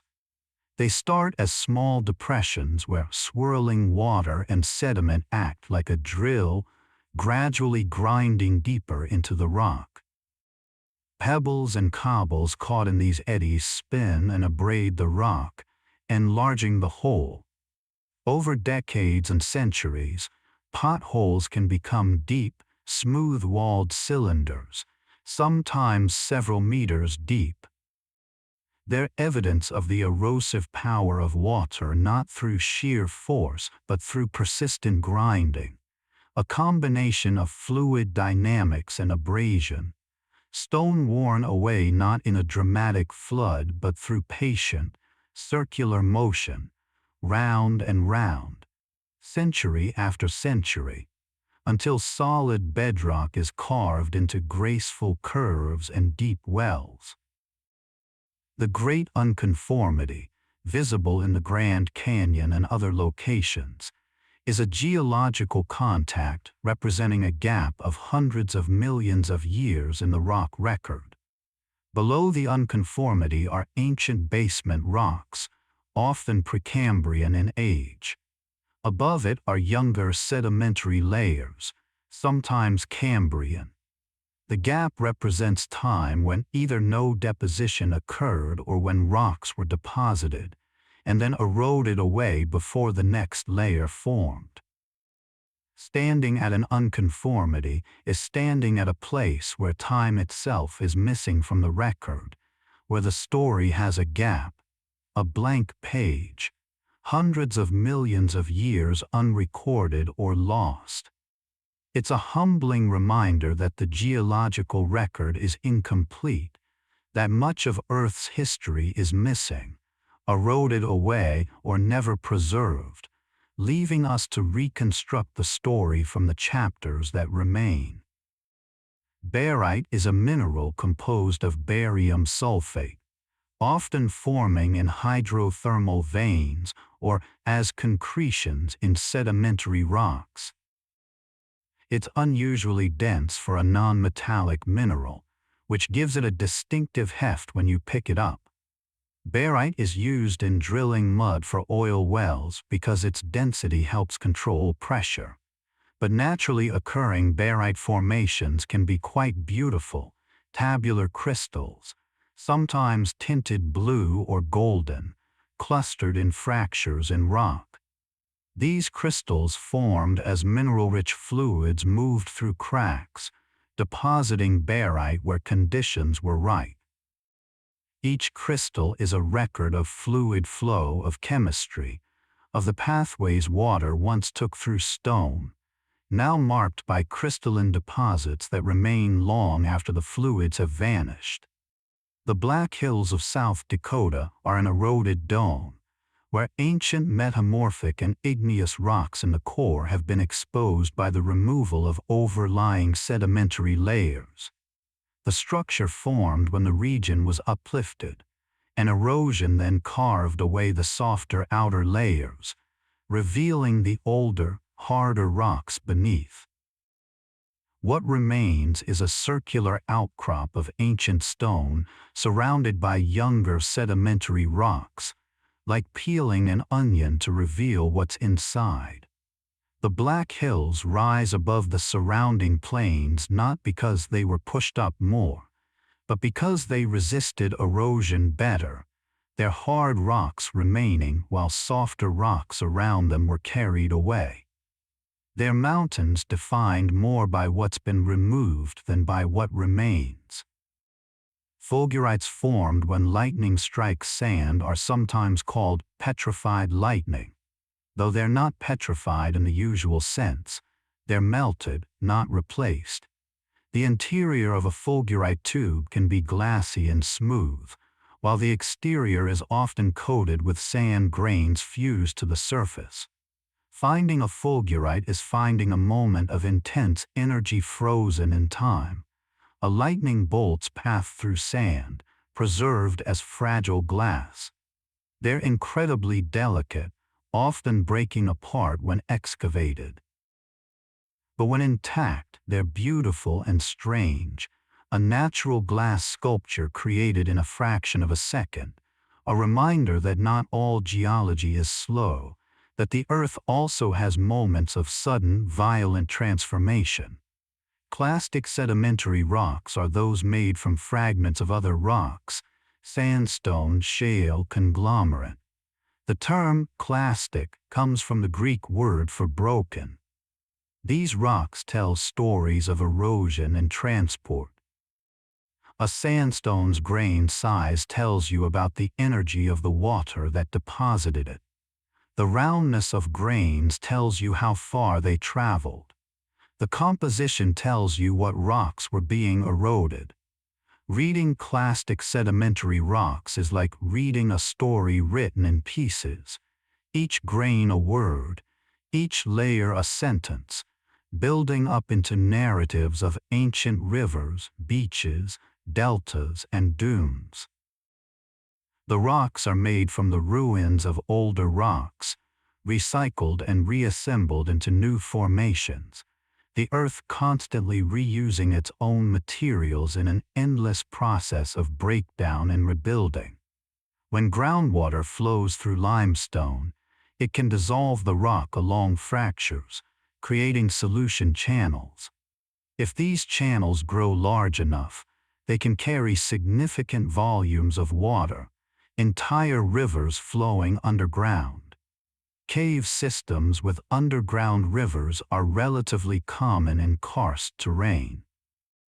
These hidden waterways carve passages through the rock, sometimes creating vast chambers and intricate networks of passages. The water flows in darkness, slowly enlarging its pathways, depositing minerals where conditions favor precipitation, dissolving stone where conditions favor erosion. It's an entire hidden world beneath our feet, carved by water, existing in permanent night, the Earth's secret plumbing system carrying water from recharge areas to springs where it emerges again into daylight. There's a type of metamorphism called contact metamorphism, which occurs when hot magma intrudes into cooler rock. The heat from the magma bakes the surrounding rock, altering its minerals and texture. The zone of altered rock around the intrusion is called a contact aureole. Within this aureole, minerals recrystallize and new minerals form in response to the heat. The effect decreases with distance from the intrusion. Rocks closer to the magma are more altered than those farther away. Contact metamorphism is localized and driven purely by heat, creating a gradient of change radiating outward from the intrusion, like ripples from a stone dropped in a pond, except these ripples are zones of recrystallized minerals, permanent records of heat that once radiated through the stone. Sedimentary rocks sometimes preserve ancient soils, called paleosols. These are soils that formed on ancient land surfaces and were then buried by new sediment, lithified and preserved. Paleosols can contain root traces, soil horizons, and chemical signatures that tell us about ancient climate and vegetation. Finding a paleosol is finding a snapshot of an ancient land surface, a moment when erosion paused and soil formed and life took root, before burial sealed that moment away. These preserved soils are windows into ancient ecosystems, evidence of forests or grasslands or tropical jungles that grew on landscapes that have since been buried and turned to stone, the very ground they grew in now rock, holding the memory of roots and rain and the slow chemistry of soil formation. You might not even hear these words anymore, and that's more than okay. You might be drifting in and out, half here, half somewhere else entirely. That's the intention. Let the boundary between waking and sleeping blur. There's no need to know where one ends and the other begins. The earth continues its work. Mountains rise, rivers flow, crystals grow in silent darkness. And you're safe, you're comfortable, and you're allowed to simply let go. Silcrete is a duracrust, a hard crust formed in soil where silica has been precipitated, cementing soil or sediment into a very hard layer. It forms in specific climatic conditions and can be very resistant to erosion. Ancient silcrete layers sometimes cap hills or plateaus, protecting them from further erosion while surrounding areas are worn down. These silcrete-capped features can dominate landscapes in parts of Australia and Africa. The silcrete itself is geology's armor plating, created through the slow movement and precipitation of dissolved silica in soil water, eventually creating a layer so hard it rivals quartzite, a chemical crust that seals and protects the land beneath it for millions of years. Hornfels is a metamorphic rock formed by contact metamorphism, the baking effect of magma on surrounding rock. It's typically fine-grained, hard, and breaks with a splintery fracture.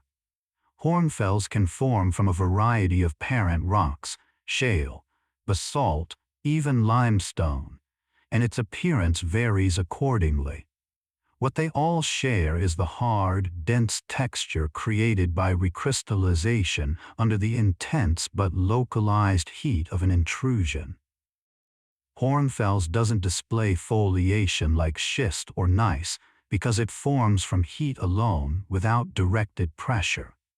It's a rock that remembers fire, that was baked like pottery in the earth's kiln, emerging harder and denser, transformed by proximity to molten stone. The Cambrian explosion, roughly 540 million years ago, was a period when complex life rapidly diversified, and this event is well recorded in rock. Before the Cambrian, fossils are rare and mostly microscopic. After it, fossils become abundant and varied. This transition is visible in the rock record, making Cambrian Age rocks particularly important for understanding the history of life. But it's not just a biological event, it's a geological one too. The proliferation of organisms with hard shells meant that more fossils were preserved. Organisms began burrowing, bioturbating sediments in new ways. Life and geology became more intimately connected, each influencing the other.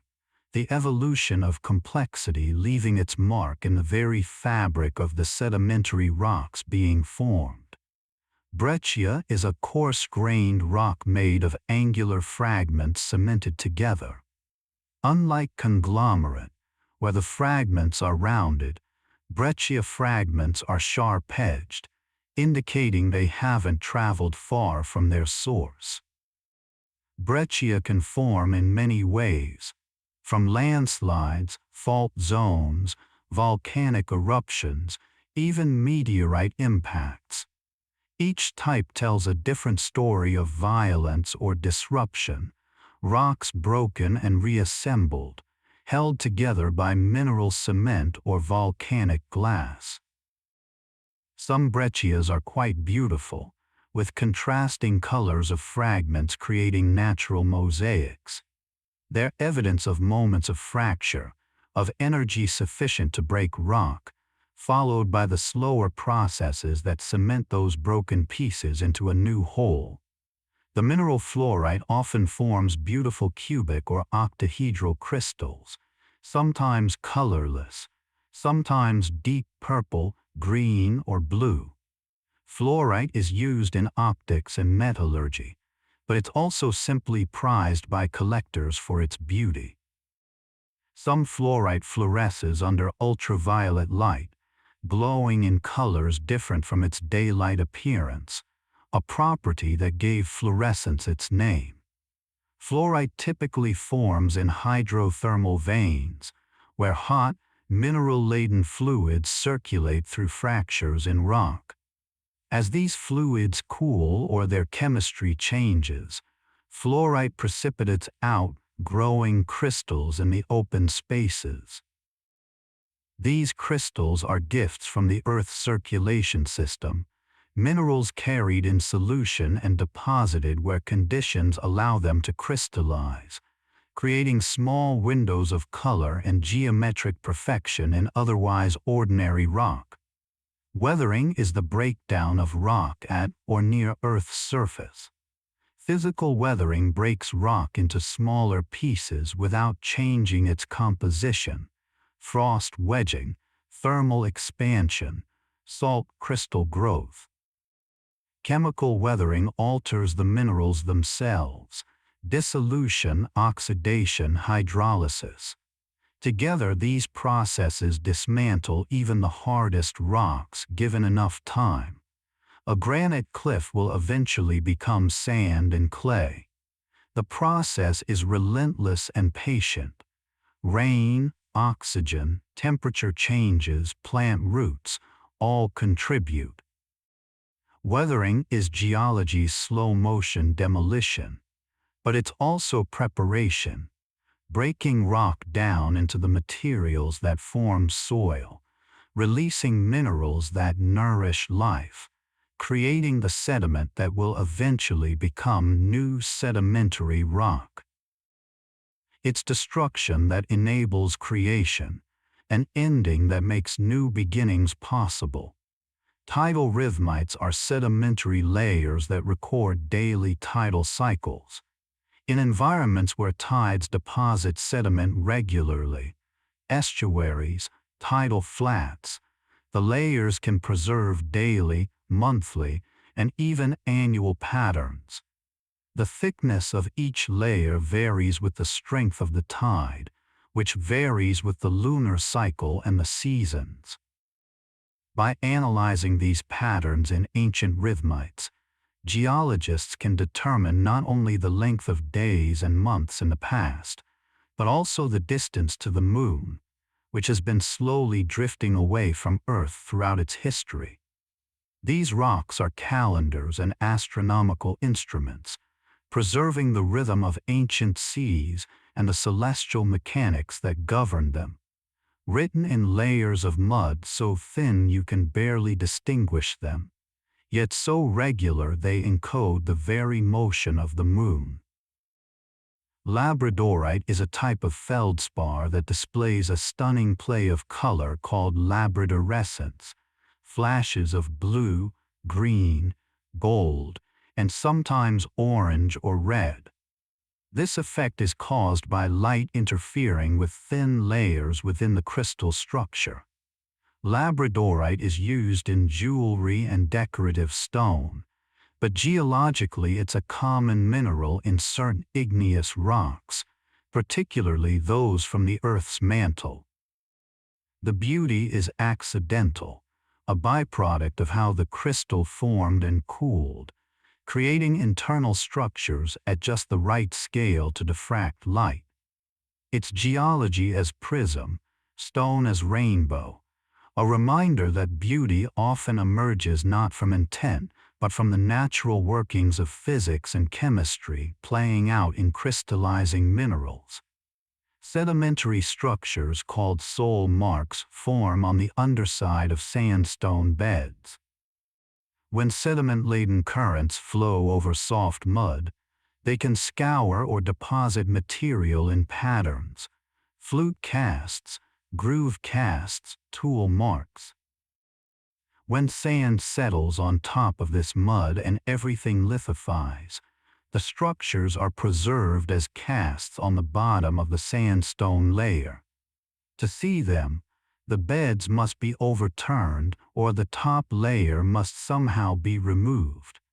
Soul marks tell geologists about current directions and the nature of ancient flows.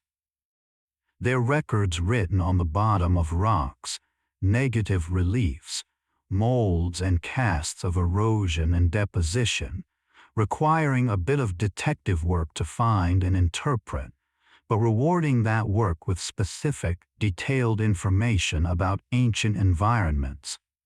Nepheline is a feldspathoid mineral that forms in silica-poor magmas.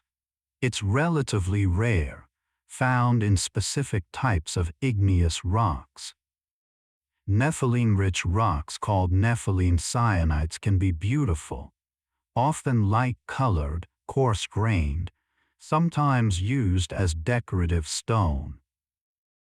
Geologically, nepheline's presence tells us something important about the magma's composition. It didn't have enough silica to form regular feldspar, so this alternative structure formed instead. It's a reminder that Earth's magmas are not all the same, that variations in chemistry lead to variations in mineralogy, and that the diversity of igneous rocks reflects the diversity of conditions under which they form. Different sources, different depths, different cooling histories, all recorded in the minerals that crystallize. Mountain building, or orogeny, typically involves the thickening of continental crust through tectonic collision. When two landmasses collide, the crust crumples, folds, and thrusts upward. The Himalayas are still rising as India continues to push into Asia. These collisions take millions of years to play out, the mountains rising slowly, often accompanied by earthquakes as rock layers adjust to the ongoing stress. But eventually, the collisions end, the forces relax, and erosion begins its long work of taking the mountains down. What we see at any given moment is a snapshot in a much longer story. Mountains are not permanent features but temporary accumulations of thickened crust, destined eventually to be eroded away, their sediments spreading across adjacent lowlands and seas, waiting to be uplifted again in some future mountain-building event. Garnet is a common metamorphic mineral, forming under conditions of high temperature and pressure. Garnets can be quite large and are often well-formed crystals, dodecahedrons and trapezohedrons, geometric forms that look almost artificial in their perfection. They come in many colors, though deep red is most common. Garnets are used as gemstones, but in geology they're important as index minerals. Their presence indicates specific metamorphic conditions. Finding garnet in a rock tells you something about how deep it was buried how hot it got, what pressures it endured. These crystals are survivors of the deep crust, brought to the surface by uplift and erosion, carrying within their structure information about conditions miles below the surface, about heat and pressure that transformed their parent rocks into something new. Nearly there now. Whether you're still listening or long since asleep, you've been held by these stories, cradled by the slow patience of geological time. There's a kind of comfort in knowing the Earth operates on such vast scales, isn't there? It makes the urgencies of daily life seem smaller, more manageable. Breathe in, breathe out. Let yourself be held by the same forces that shape mountains and carve canyons, slowly, patiently, inevitably. Rest now. Kimberlite pipes are narrow, carrot-shaped volcanic structures that bring material from deep in the mantle to the surface. They're the primary source of diamonds. The eruptions that form kimberlite pipes are rare and violent, punching through the crust at high speed. Most kimberlite eruptions happened in the distant past. They're rare in recent geological time. The pipes themselves are often weathered and eroded, but where they're preserved, they're treasure troves for geologists and gemologists alike. These structures are windows into the deep mantle, carrying up not just diamonds but also fragments of mantle rock, allowing us to study directly material from depth we could never otherwise reach. Kimberlites are geology's express delivery from the deep earth, bringing the inaccessible to the surface. There's a process called diagenesis that occurs after sediment is deposited, but before it becomes fully lithified into sedimentary rock. During diagenesis, sediment is compacted by the weight of overlying material, water is squeezed out, and minerals precipitate in pore spaces, cementing grains together. Chemical reactions alter some minerals into others. Organic material may be preserved or destroyed. Diagenesis is the transformation from loose sediment to solid rock, a process that can take thousands to millions of years, depending on conditions. It's the transition zone between sediment and rock, a gradual hardening, a slow chemical reorganization, the moment when loose grains become stone, when sand stops being sand and becomes sandstone, when mud becomes shale. Spheroidal weathering creates rounded boulders from angular blocks of rock. Water penetrates joints and fractures in the rock, and weathering proceeds inward from all surfaces.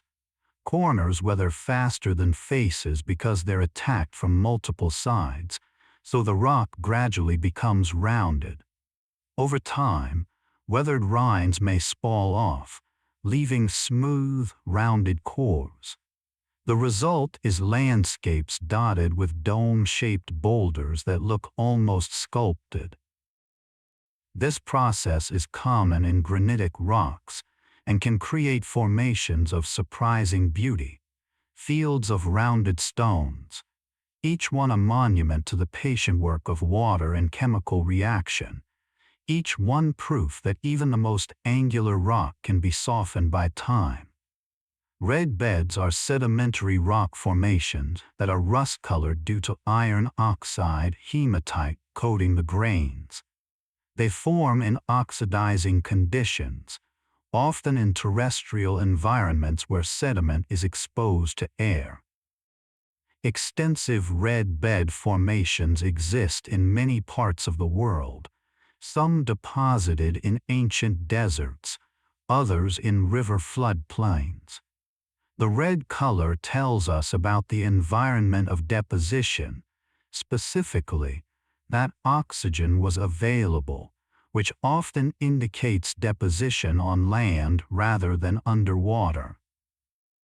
Red beds are landscapes fossilized not just in shape but in color, their rusty hues a memory of ancient atmospheres, of sediments exposed to air and sun, slowly rusting over time, locking that oxidation into the rock as a permanent stain, a record of chemistry as well as geography. Calcite is one of the most common minerals on Earth's surface, the primary component of limestone and marble. It comes in many crystal forms and can be colorless, white, or tinted by impurities. Calcite has perfect cleavage in 3 directions, meaning it breaks into rhombohedral shapes. It also reacts with weak acid, fizzing as carbon dioxide is released, a simple test geologists use in the field. Calcite forms in many environments, precipitating from seawater, crystallizing in caves, forming shells and skeletons, accumulating on the seafloor.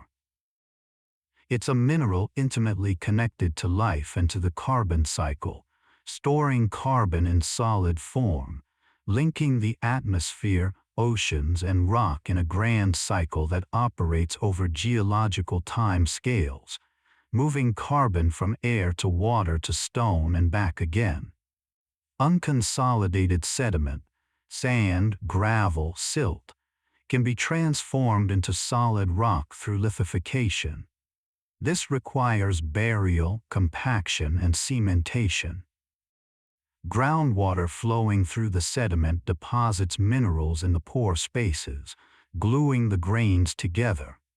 The most common cements are calcite, silica, and iron oxides. The type of cement affects the rock's properties. Silica cement creates very hard sandstone, while calcite cement is softer and dissolves in acid. Every sedimentary rock was once loose sediment, and the fact that it's now solid is a testament to time and chemistry, to the slow precipitation of minerals, to the weight of overlying layers, to the patient work of diagenesis turning sand into stone, creating from loose grains something that can last millions of years, that can become cliffs and canyons and the foundations of landscapes. Ophiolites are sections of oceanic crust and upper mantle that have been uplifted and exposed on continents. They're incredibly valuable to geologists because they allow direct observation of rocks that normally lie beneath the ocean, and they provide evidence for plate tectonic processes. A typical ophiolite sequence includes deep-sea sediments on top, then pillow lavas, sheeted dikes, gabbro, and finally mantle rocks at the base. This sequence represents a slice through an ancient ocean, preserved and thrust onto land by tectonic forces. Walking through an ophiolite is like descending through ocean crust into the mantle, a journey normally impossible to make. These formations are geological gifts, pieces of the deep earth delivered to the surface where we can study them, touch them, understand the hidden architecture of our planet. The principle of superposition is fundamental to understanding sedimentary rocks. In an undisturbed sequence, the oldest layers are at the bottom and the youngest at the top. This seems obvious, but it's foundational to geology. It allows us to determine the relative ages of rock layers and to construct geological timelines. Of course, tectonic forces can fold or overturn layers, but usually careful observation reveals these disturbances. Superposition is geology's way of organizing time, of reading history in stacks of stone, each layer a page, arranged in chronological order from bottom to top. The Earth's autobiography written in sediment and lithified into a library of stone that we can read if we know the language.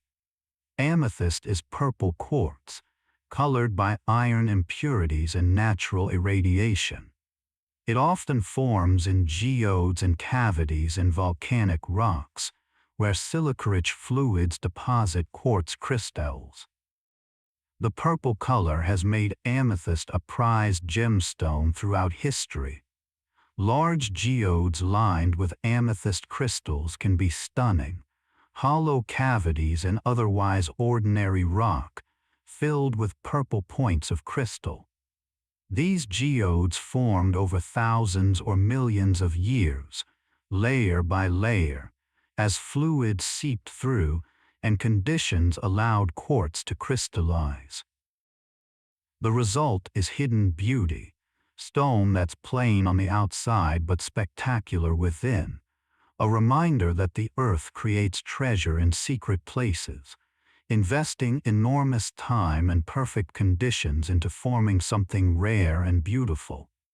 Badlands are regions of soft sedimentary rock and clay-rich soils that have been extensively eroded by wind and water. They're characterized by steep slopes, minimal vegetation, and intricate networks of gullies and ravines. Badlands form where rock is easily eroded, and climate provides occasional heavy rainfall, but not enough moisture for protective vegetation to establish. The result is a landscape that looks almost alien, fantastically sculpted, colorful, harsh. But it's also a landscape that changes visibly. Badlands erode quickly by geological standards, with significant changes visible over human lifetimes. They're ephemeral landscapes in the process of being actively destroyed, giving us a glimpse of erosion working in fast forward, showing us what normally takes millions of years, compressed into centuries. When carbonate sediments accumulate on tropical seafloors, they often form thick sequences of limestone. If conditions change, sea level drops, or the region is uplifted, these limestones can be exposed to fresh water. Slightly acidic rainwater dissolves the limestone, creating cave systems. This happens relatively quickly by geological standards, with significant caves forming in tens of thousands to hundreds of thousands of years. The caves then become sites for speleothem growth, stalactites, stalagmites, flowstone, as dripping water deposits dissolved calcite. It's a cycle. Limestone formed underwater, exposed to air, dissolved into caves, then filled with new mineral deposits. Creation, dissolution, recreation, all phases of the same material, calcium carbonate, playing out over time, responding to changing conditions, creating beauty in the process. The lithosphere is the rigid outer layer of the Earth, consisting of the crust and uppermost mantle. It's broken into tectonic plates that move over the more plastic asthenosphere beneath. The lithosphere varies in thickness, thicker under continents, perhaps 100–200 kilometers, thinner under oceans, perhaps 5,100 kilometers. It's the lithosphere that cracks and shifts, causing earthquakes and volcanism. We live on the surface of these moving plates, riding them like rafts, completely unaware of their motion except when they jostle at their boundaries. The lithosphere is our planetary eggshell, thin relative to the Earth's size, brittle and mobile, carrying continents and oceans on its back, fractured into pieces that grind and collide and separate in the slow ballet of plate tectonics. Phosphate nodules form in marine sediments where organic matter decays and releases phosphorus, which then precipitates as phosphate minerals. These nodules can accumulate in certain seafloor environments, creating phosphate-rich layers. These layers are important sources of fertilizer, but geologically they represent zones of high biological productivity, places where organisms lived, died, and contributed their phosphorus to the sediment. The nodules grow slowly, often around a nucleus like a shell or bone fragment. They're another example of biology and geology collaborating, of life contributing to stone, of nutrients moving from living tissue to mineral deposit, where they remain until mined and return to life in the form of fertilizer, completing a cycle that spans from ancient ocean to modern farm. Tillites are glacial deposits that have been lithified into rock. They're chaotic mixtures of different-sized fragments, angular boulders mixed with fine clay, all jumbled together, characteristic of sediment deposited directly by glacial ice. Tillites are found on every continent, even in places that are tropical today, evidence that ice sheets have advanced and retreated multiple times throughout Earth's history. Some tillites are over 2 billion years old, from ice ages so ancient they occurred when the world was almost unrecognizable. These rocks are frozen moments from frozen times, stone that remembers ice, sediment that was carried and dropped by glaciers that melted billions of years ago, leaving only this chaotic record of their passage.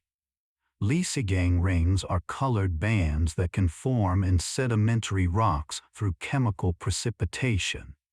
They're created by periodic precipitation of minerals, usually iron or manganese oxides, from groundwater moving through rock. The process creates concentric rings or patterns that look almost like tree rings or ripples in water.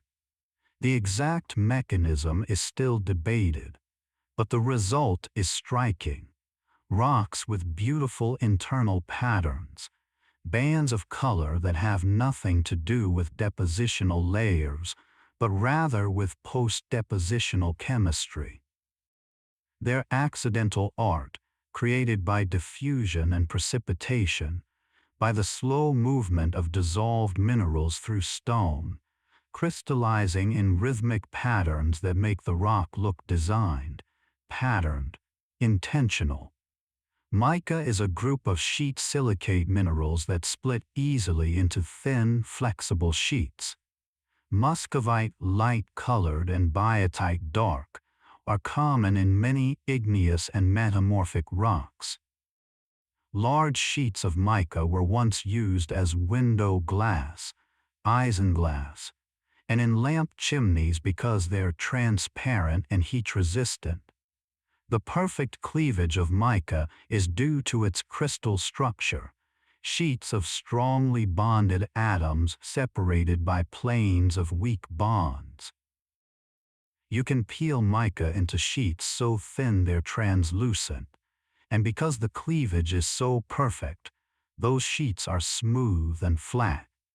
Mica is geology demonstrating molecular architecture, showing us how atomic scale structure determines hand sample properties, how the arrangement of atoms dictates the way a mineral behaves when you try to split it.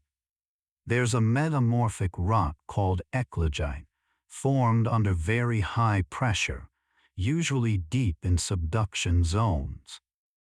It's composed mainly of garnet and pyroxene, giving it a distinctive green and red appearance.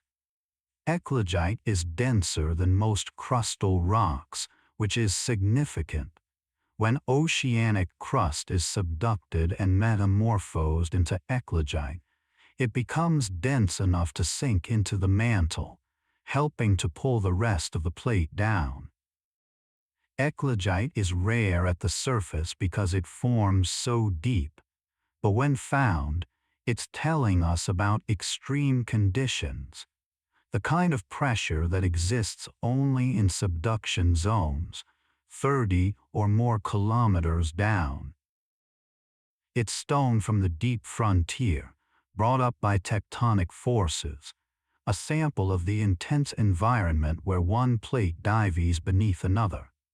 Stromatolites are layered structures created by the activity of cyanobacteria. The bacteria form mats on the seafloor, trap sediment, secrete calcium carbonate, and slowly build up mound-like or columnar structures.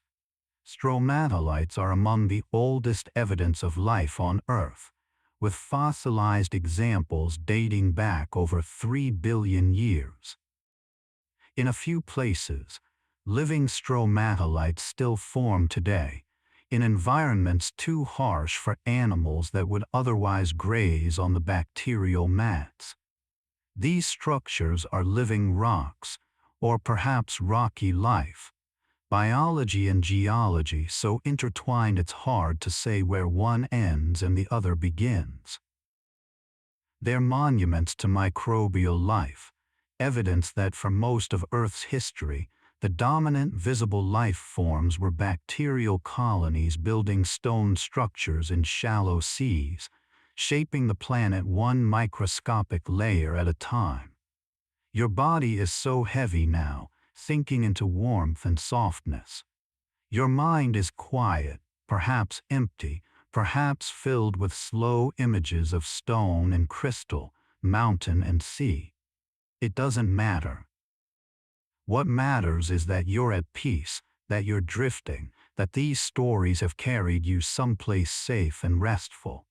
The Earth's work continues in the darkness, patient and unhurried.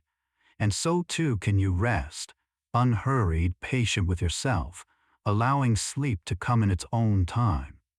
Feldspar is the most abundant mineral group in Earth's crust, making up about 60% of it.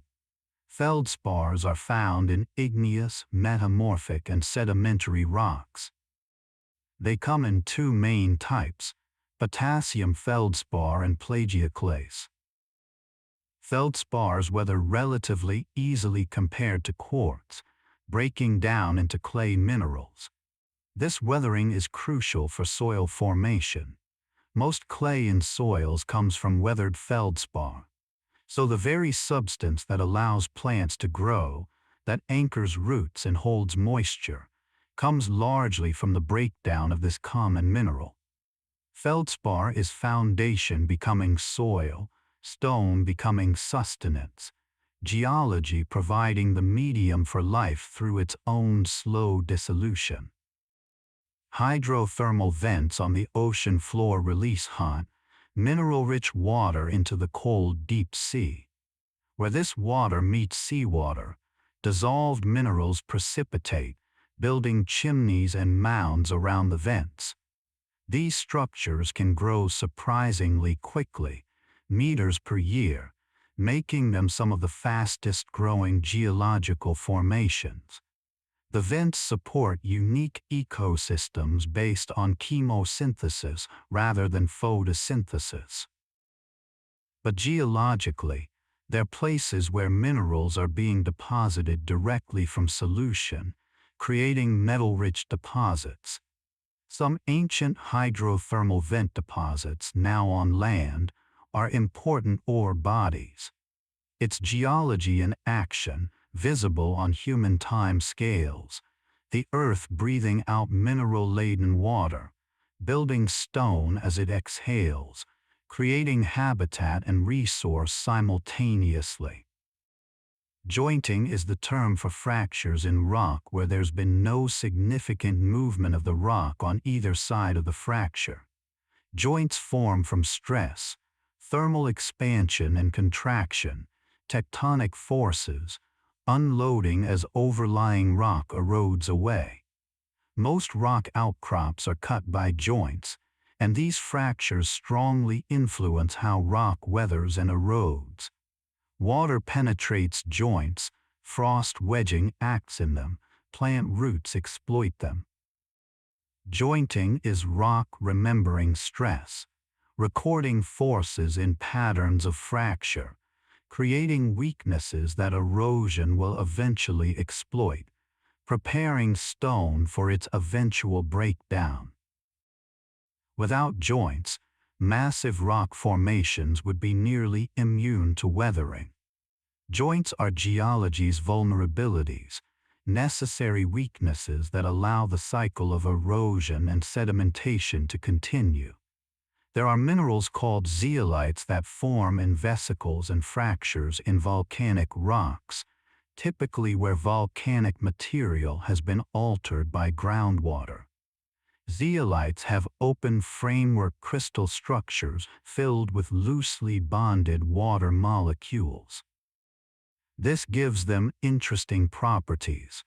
They can act as molecular sieves, selectively absorbing certain molecules while excluding others. This makes them useful in industry, but naturally occurring zeolites are simply one of the many ways volcanic rocks can alter after formation. They're a footnote in the biography of volcanic rock, a later chapter where hot stone meets cool water and chemistry produces something new, filling bubbles and cracks with delicate, water-bearing crystals that grow quietly in the aftermath of fire. Glacial polish is the smooth, polished surface created when glaciers drag rock fragments across bedrock.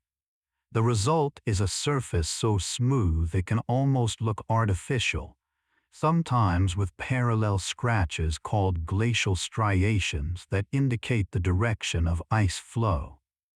Glacial polish is remarkable evidence of ice's erosive power, slowly grinding down solid rock, smoothing and scratching it, leaving it mirror-like in places. When you find polished bedrock, you're touching a surface that was once beneath hundreds of meters of ice, scoured by rocks frozen into the glacier's base, ground smooth by the patient, irresistible force of ice moving under its own weight. It's stone with a memory of cold, of weight, of slow grinding motion that lasted for millennia. Anhydrite is calcium sulfate without water, while gypsum is calcium sulfate with water molecules. Anhydrite can form from gypsum when it's buried and heated, driving off the water. Conversely, anhydrite can absorb water and convert to gypsum. This transformation involves a change in volume, which can create pressure and cause rock to fracture. It's a reversible transformation, geology's way of storing and releasing water at the molecular level, minerals changing identity based on moisture and temperature, rocks that can swell or shrink depending on conditions. It's chemistry in action, minerals responding to their environment, adapting, changing form while remaining fundamentally the same substance, just with a different relationship to water. Continental crust is thicker and less dense than oceanic crust. It's primarily granitic in composition, rich in silica and aluminum, while oceanic crust is basaltic, richer in iron and magnesium. This difference in density is why continents stand high. They're buoyant relative to oceanic crust. It's also why continents are permanent features. Oceanic crust is continuously created at mid-ocean ridges and destroyed at subduction zones, recycling every 200 million years or so. But continental crust is too buoyant to subduct. Once formed, it persists, accreting and growing over geological time. The ground beneath your feet, if you're on a continent, might be billions of years old, a raft of light rock floating on the mantle, carrying its cargo of life and landscape through geological time, permanent in a way oceanic crust can never be. Chondrites are stony meteorites that contain chondrules, small round grains formed in the early solar system. When these meteorites are found on Earth, they're visitors from space, but they're also geological objects. They've survived entry through the atmosphere, impact with the surface, and weathering. Some meteorites sit on the ground for thousands of years before being found. They're made of minerals, olivine, pyroxene, metal, and they tell us about conditions in the early solar system.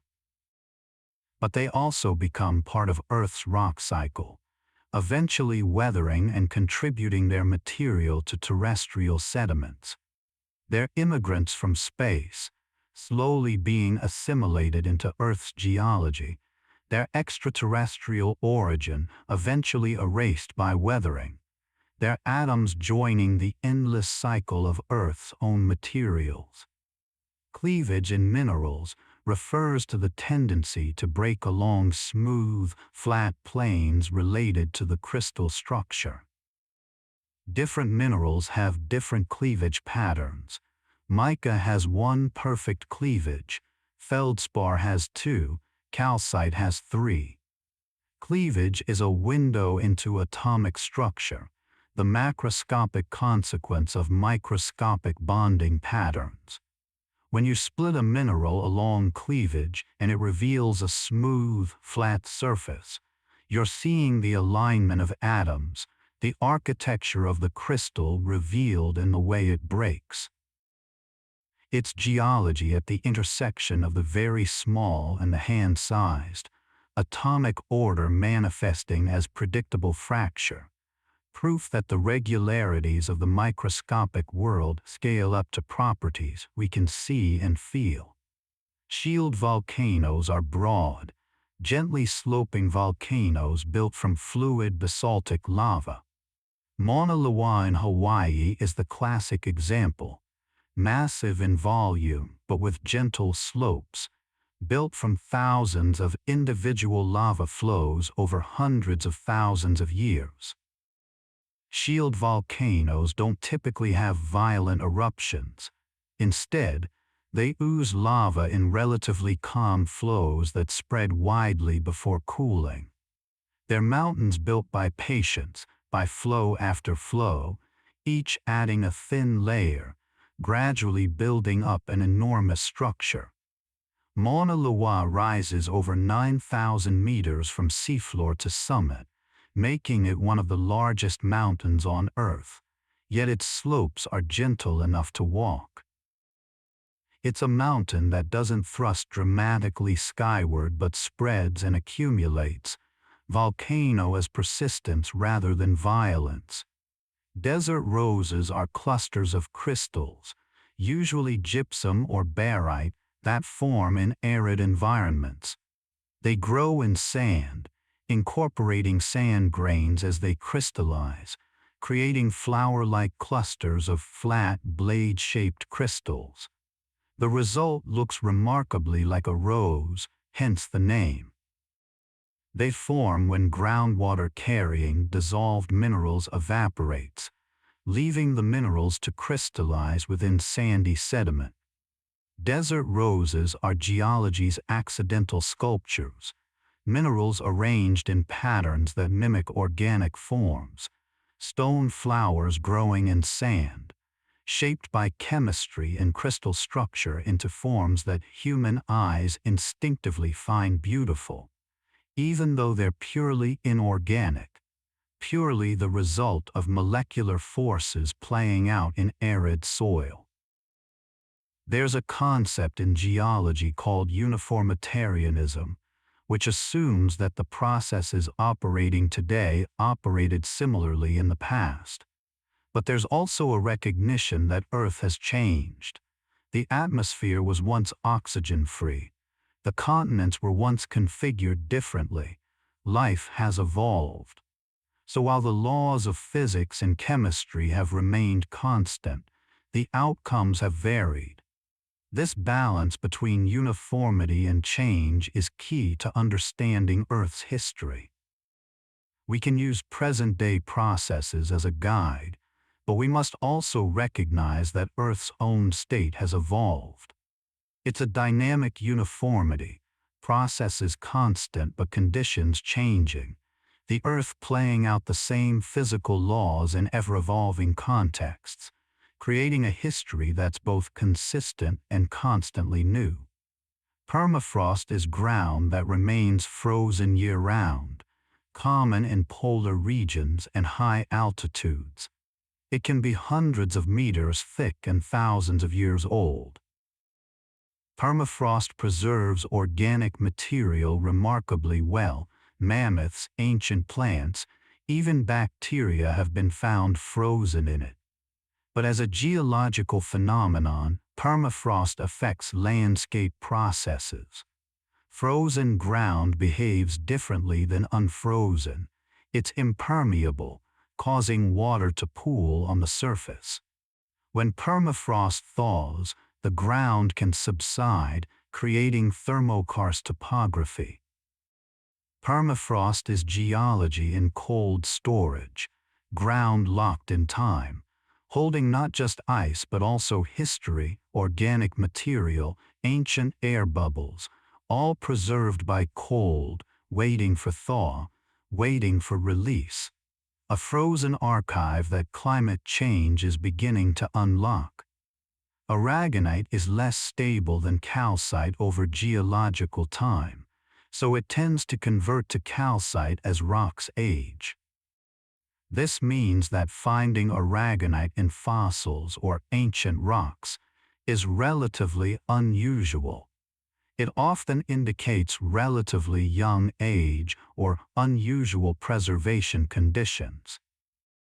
The shells of many mollusks are originally aragonite, but in old fossils, that aragonite has usually been replaced by calcite or completely dissolved away. This transformation is geology's way of seeking stability, of reorganizing toward lower energy states. Even minerals have preferred forms, and given enough time, the less stable will transform into the more stable, atoms rearranging into configurations that are more thermodynamically favorable, erasing original structures in favor of equilibrium. Soil creep is the slow downslope movement of soil and regolith under gravity. It's one of the slowest forms of mass wasting, proceeding at rates of perhaps a centimeter or two per year, sometimes even slower. You usually can't see it happening, but evidence accumulates. Tilted fence posts, bent tree trunks, stone walls slowly sagging downslope. Soil creep is geology in slow motion, the gradual yielding to gravity, the landscape ever so slowly slumping, adjusting, flowing downward. It's weathering's partner in erosion, moving the products of weathering downslope toward streams, continuing the journey from mountain to sea, grain by grain, year by year, almost imperceptibly, but cumulatively capable of transporting enormous volumes of material over geological time. The mineral pyrite, iron sulfide, is commonly called fool's gold because of its metallic luster and brassy color. But pyrite is interesting beyond its resemblance to gold.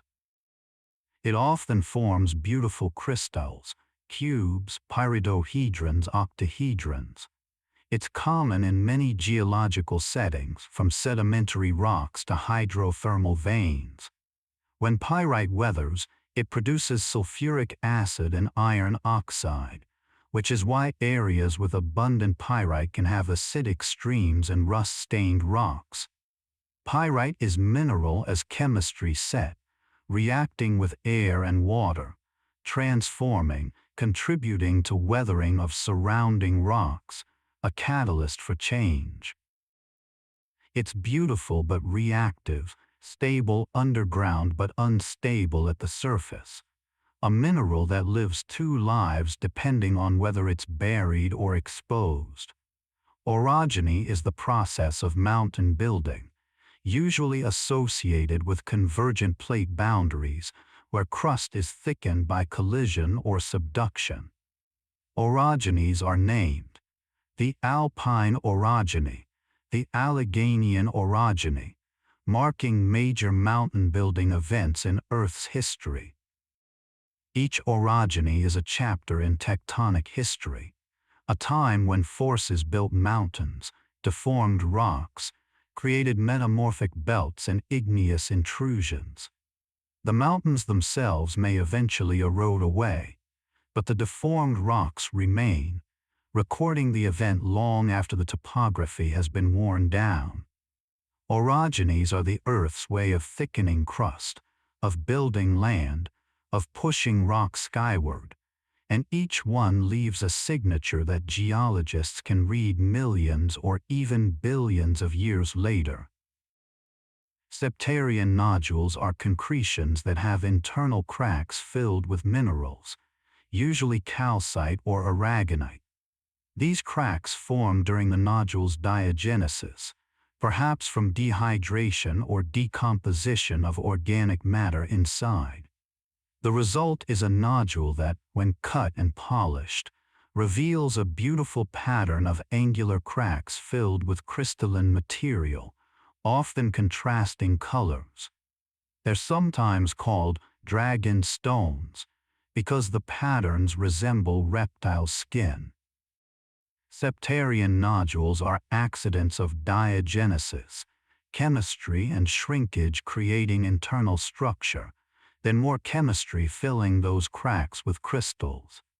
They're nature's geodes with angular geometry, concretions that decided to fracture internally and then heal those fractures with mineral deposits, creating accidental art in the process. You're so deeply relaxed now. Maybe you're already asleep. You're breathing deep and even. Maybe you're hovering in that space between waking and dreaming, where words drift by without needing to be grasped. Wherever you are, it's exactly right. The Earth's stories continue, stories of patience and transformation, of time measured in millions of years. And you're part of that story, resting on stone that's billions of years old, held by a planet that keeps turning, keeps changing, keeps creating. Sleep well. And so we've journeyed together through some of the Earth's most calming geological secrets. From grains of sand older than civilizations to crystals growing in darkness, from mountains that learn to relax over hundreds of millions of years, to rivers of ice moving at the pace of patience itself. Each fact, each stone, each slow process a reminder that time operates on scales we can barely imagine, and that there's something profoundly peaceful about that vastness. Geology teaches us about impermanence and permanence existing side by side. Mountains rise and erode away, yet the planet endures. Continents drift, yet the processes remain constant. Rocks transform from one type to another, cycling through erosion, sedimentation, metamorphism, and melting, only to begin again. Nothing is truly permanent, yet everything is part of a pattern that's been repeating for billions of years. There's wisdom in stone, if we're willing to listen. The patience of a stalactite forming over millennia. The persistence of a river carving through solid rock. The quiet transformation of mud into mountains. These processes ask nothing of us except perhaps to remember that we too are part of deep time, that our brief lives are moments in a story far larger and longer than we can fully comprehend. Tonight, as you drift toward sleep or perhaps already deeply immersed in dreams, know that the earth continues its work beneath you, around you, supporting you. Tectonic plates creep along their paths. Crystals grow in caverns you'll never see. Sediments settle on the seafloor, beginning their long journey toward becoming stone. The planet is endlessly creative, endlessly patient, endlessly transforming itself through processes so slow they seem like stillness. I hope these geological stories have brought you some peace, some sense of connection to the deep rhythms of the planet we call home. If you enjoyed this journey through Earth's calming mysteries, please consider subscribing to this channel and leaving a like. It helps others find their way here to this restful space where science becomes poetry, where facts become bedtime stories, where the rush of modern life gives way to the patient pace of stone. But more importantly, I hope you sleep well. I hope you wake refreshed, carrying with you perhaps some small sense of the Earth's patience, its resilience, its endless capacity for transformation. The world will still be here tomorrow, still slowly turning, still quietly doing the work it's been doing for 4.5 billion years. There's something comforting about that constancy, about knowing that while everything changes, change itself is permanent, and the processes that shape our world operate on timescales that make all human worry seem small and temporary. Thank you for spending this time with me, for letting these stories of stone and time carry you toward rest. The earth holds us all, cradles us all, provides ground beneath our feet and sky above our heads, and endless layers of rock recording its own long history beneath our restless days. Sleep well, friend. Let the slow turning of the planet rock you gently into dreams. Let the patience of mountains and the persistence of rivers remind you that there's no hurry, that everything happens in its own time. That rest is not just allowed but necessary as weathering is to erosion, as essential as pressure is to metamorphosis. The earth is always changing, always becoming. And so too can you rest, knowing that transformation happens whether we rush it or not, that sometimes the most profound changes occur at the pace of stone becoming sand, of sand becoming stone again, of mountains rising and falling like slow breaths over the sleeping body of the world. Good night. Rest well. And may your dreams be as deep and peaceful as the ancient bedrock upon which we all rest.